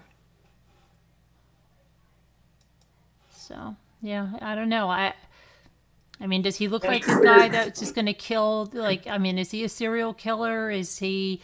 I think maybe. If any, I don't know. what I was wondering is if the two, during the fight at the marketplace, if the two girls were sticking up for Gabby, and he went back and maybe he went back and did something. I don't know. I don't know if he's like that. Like, I don't know if he's just like, if she doesn't, he's like this mass murderer that, but here's the other thing. What about, it said on his way back to Florida that he had 2 other campers with him in one of the things that I read. But who were those 2 other campers and have they been interviewed? I don't know. I didn't hear that. Oh, I have heard the 2 campers. Yeah, it was in one of the things we read this afternoon from a news source, but I don't know. There's so much that you were not hearing. Yeah. One thing I have a question about is that him moving the stuff out of his parents' place. Okay, I heard he was. I mean, I was under the understanding that he was moving stuff from the house to a storage shed. No, and you're saying they said the opposite, that they were going to save the rent on the storage shed, the father said, and move the stuff to the house. Oh, okay. Mm-hmm. That's what I mean. And because then the mom said, where's her belongings? Right. Yeah. And I didn't really understand that was. Yeah, and he's not saying anything. He's not telling her where anything is. He's not giving her anything. And that's probably because the lawyer's telling him don't say anything. Yeah, but I was wondering what belongings she was talking about. Yeah. Is it the belongings that she had in the shed also, or if she's talking about her belongings that were in the van? Yeah, I don't know. I mean, yeah, it could be in the van. It could be. I don't know. They're keeping a lot quiet, so. Mm-hmm. You know, I don't know. Yeah, this is just crazy. Uh-huh. So, it's not there. So let me see something, but I don't know. I'm sure more will come out soon. I hope so. I hope it's not like that situation in San Diego. Remember that guy? That's been almost a year, hasn't it? Remember the one in that cul-de-sac where the dog or... Oh, the shots? You mean Larry Miliete? Yes. Yes. Yeah, we'll be able to January. Yeah, January would be a year. Yeah. Yeah, that's nuts. What's going on with that? They said there was going to be, he's a person of interest, going to be arrested soon, and they went back in June, and it's just taken a long time. It's going to be, but look at Morphew. It took a year. So are we going to go to January? And that's crazy. I don't know. It is getting crazy. What do you think the urgency was for him to leave his vacation, go back to Florida? Yeah, that was to weird. Empty out a storage shed? A storage unit. Yeah, it is weird. I mean, like, okay, hey, son, I know you're out there, but come up. But I'm just saying, like, maybe were the parents fed up about it? Were the parents paying for that? I don't know. But then, like someone said, well, come on. But they weren't coming home in 2 weeks, so they were going to be out there at least right. August, September, October. If it's 5 months, maybe the parents said, look, we're not paying for this freaking storage unit. And tickets are cheap. Maybe they had miles, who knows? And they said, get over here and get this emptied. We're not paying for it anymore. I don't know. Yeah. Because it wasn't like, if they were coming back in 2 weeks, I would say, yeah, super strange. But if they were planning to stay out there like another 5 months, and I don't know I don't have a storage unit. I'm not sure of the costs, but they've got to be at least $100, $200 a month at least. Yeah, I don't know. Well, it depends on what size it is. If it's a small one, we're talking about $75 a month. Okay, I don't know if they said they had 2. I can't remember, but yeah, maybe they just said, look, we're not paying it anymore. But get over here and empty this out. I don't know. I don't know.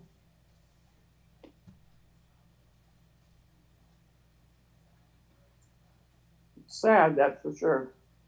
Yeah, and what I thought was weird is that Dad ordered Gabby a pizza. Does that mean that they were short on funds? I don't know. Were they running out of money? You know? Yeah, but see, they said, someone said that too. And how, like, she had all shirts that said Zion National Park and stuff, like she was buying the stuff there.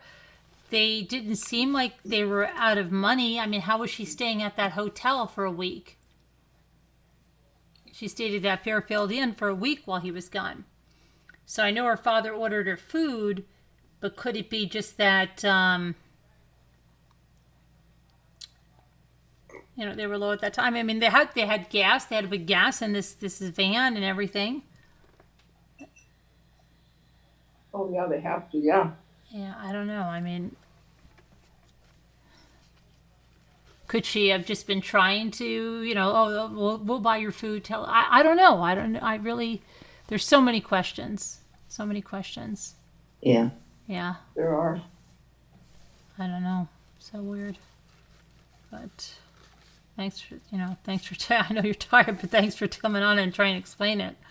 Yeah, thanks, Deb. Yeah. Yeah, we're going to have our hands full with all these, because there's just so many, all the cases we have now, they are just so strange. Yeah, I know. I mean, it's like every day there's a different, well, this one just started, but every day it's like something else comes out. Yeah, that Hawaii little girl, the 6-year-old. Something's really wrong with that one. Yeah, just adopted, and then her photo albums in the dump. Awful. And parents say Monday they put her to bed and she's just not there. Doesn't sound at all good. No, it doesn't.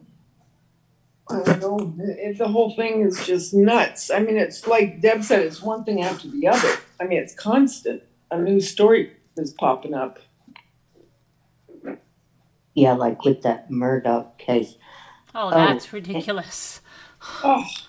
And that, you were talking about that, that guy laying in the street in 2015. Oh, yeah, right. The Smith, Stephen Smith.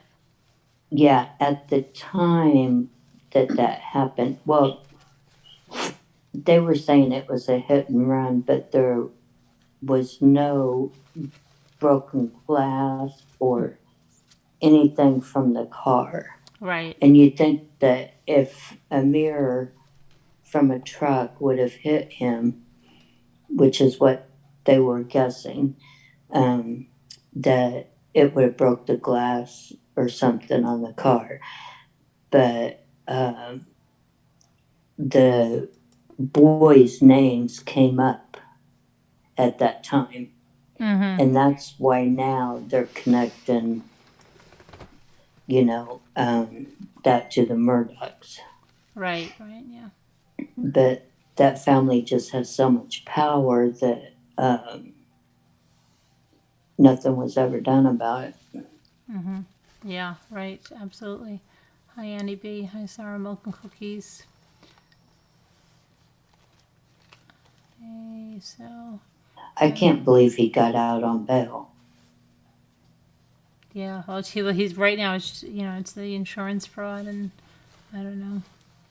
His hitman got out too. He did? Yeah, $50,000. Oh, I didn't hear that. Mm-hmm. Yep. I wonder if his hitman is the one that killed his wife and son. Could be, right? Yeah. Yeah. Or, well, they actually think that two people did, just for the fact that there were two different guns. Well, they said that his wife had accused him of the same thing the law firm did, right? Misappropriation of funds. She had hired an investigator. Yeah. Yeah. Right. So there was a motive. And Yeah. then, with his son, maybe he thought, what am I going to do? My son's going to spend the rest of his life. And I don't know. People are, I don't know where, everything is so crazy. Yeah. Did he have did he collect insurance money on them? Because he collected and he had insurance on the housekeeper thing. Wrongful death suit that he was rigging up, and he never gave them any money or whatever the heck he had, $500,000 that was supposed to go to her sons that they never got. Wow. Yeah, and then he had talked the family into using his law firm or something. Right, yeah, something like that. Yeah, that he was going to So take he care of got this. money from that too. Crazy. So he actually profited from the lawsuit. The whole thing is so crazy. But look where that, the whole family is just a mess. Sad. Total mess. Very And then you sad. got the girl that was killed in the boat and Mallory Beach. And that, it's just it's nuts. You're watching Yeah, the they're replay. not. And Chad is I still don't going. expect him to make it to trial, though. I realize I you mean, all may be on. We are probably 99.9% sure he had something to do with his wife's and his son's death, whether he did it or somebody else. Right, it seems suspect, yeah. But with that and the insurance thing, the insurance fraud, I don't think he's going to even make it to trial for either one of those. No, and I'd stuff. say he's going to kill him. He thinks it's probably going to, with him being let out of jail, he's going to do it in because he still has those lawsuits. Mm-hmm. What is it? They said there was two of them, and it would be one for the girl on the boat. Right, and then but Buster, the son, is facing it as well, because they said that he should have known because the younger brother was using his ID. Yeah, but they haven't charged him with anything yet, have they? No, they're both named in a wrongful death suit. Both the son and the father. Mm. Mm-hmm. But what's the second lawsuit? They said, for not paying out on the housekeeper app. Oh yeah, he's got that. Yeah, that's right. Yeah, so that was the two he's of got them. Three. So. Yeah, he's got three, and then now the insurance fraud charges. So so he's got two wrongful death suits, and then the insurance fraud and conspiracy. You know what he would have to pay out? He's going to end up with nothing. Yeah. Eventually, and maybe he'll take. Who knows? Can you imagine if he just takes him and his son out? I don't know. I can't imagine. He looks like he's lost a lot of weight too. If he did have something to do with the other son, and now he was trying to get that insurance policy. I don't understand how that went. Like how he was not killed. If this guy is how does he just have a superficial head wound? And if that was the case, right, and he knew he wasn't dead, and there was going to be no insurance payout, and it was a superficial wound.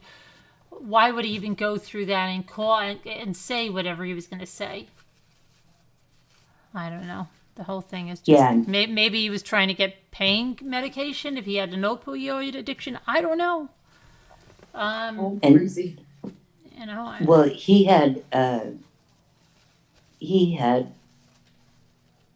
was airlifted before the police even got there. From a medevac helicopter thing. so he was gone before the police even got there, on his way to a hospital. Yeah. So strange. But anyway, it's 4 o'clock, my friends. So I'm going to go to bed. Tomorrow's Friday. I can't believe tomorrow's Friday. Oh my gosh. I know. It's crazy. But I will talk to you tomorrow. I'm sure there'll be other stuff coming out. Hey, Laura, and the case revolves everybody it does. But good night, everybody. Thank you to the moderators. Thank you, guys. Thanks, Deb, Davida, everybody. God bless. I'll talk to you later. Good night. Good night. Love you guys. Love you. Bye-bye. Bye.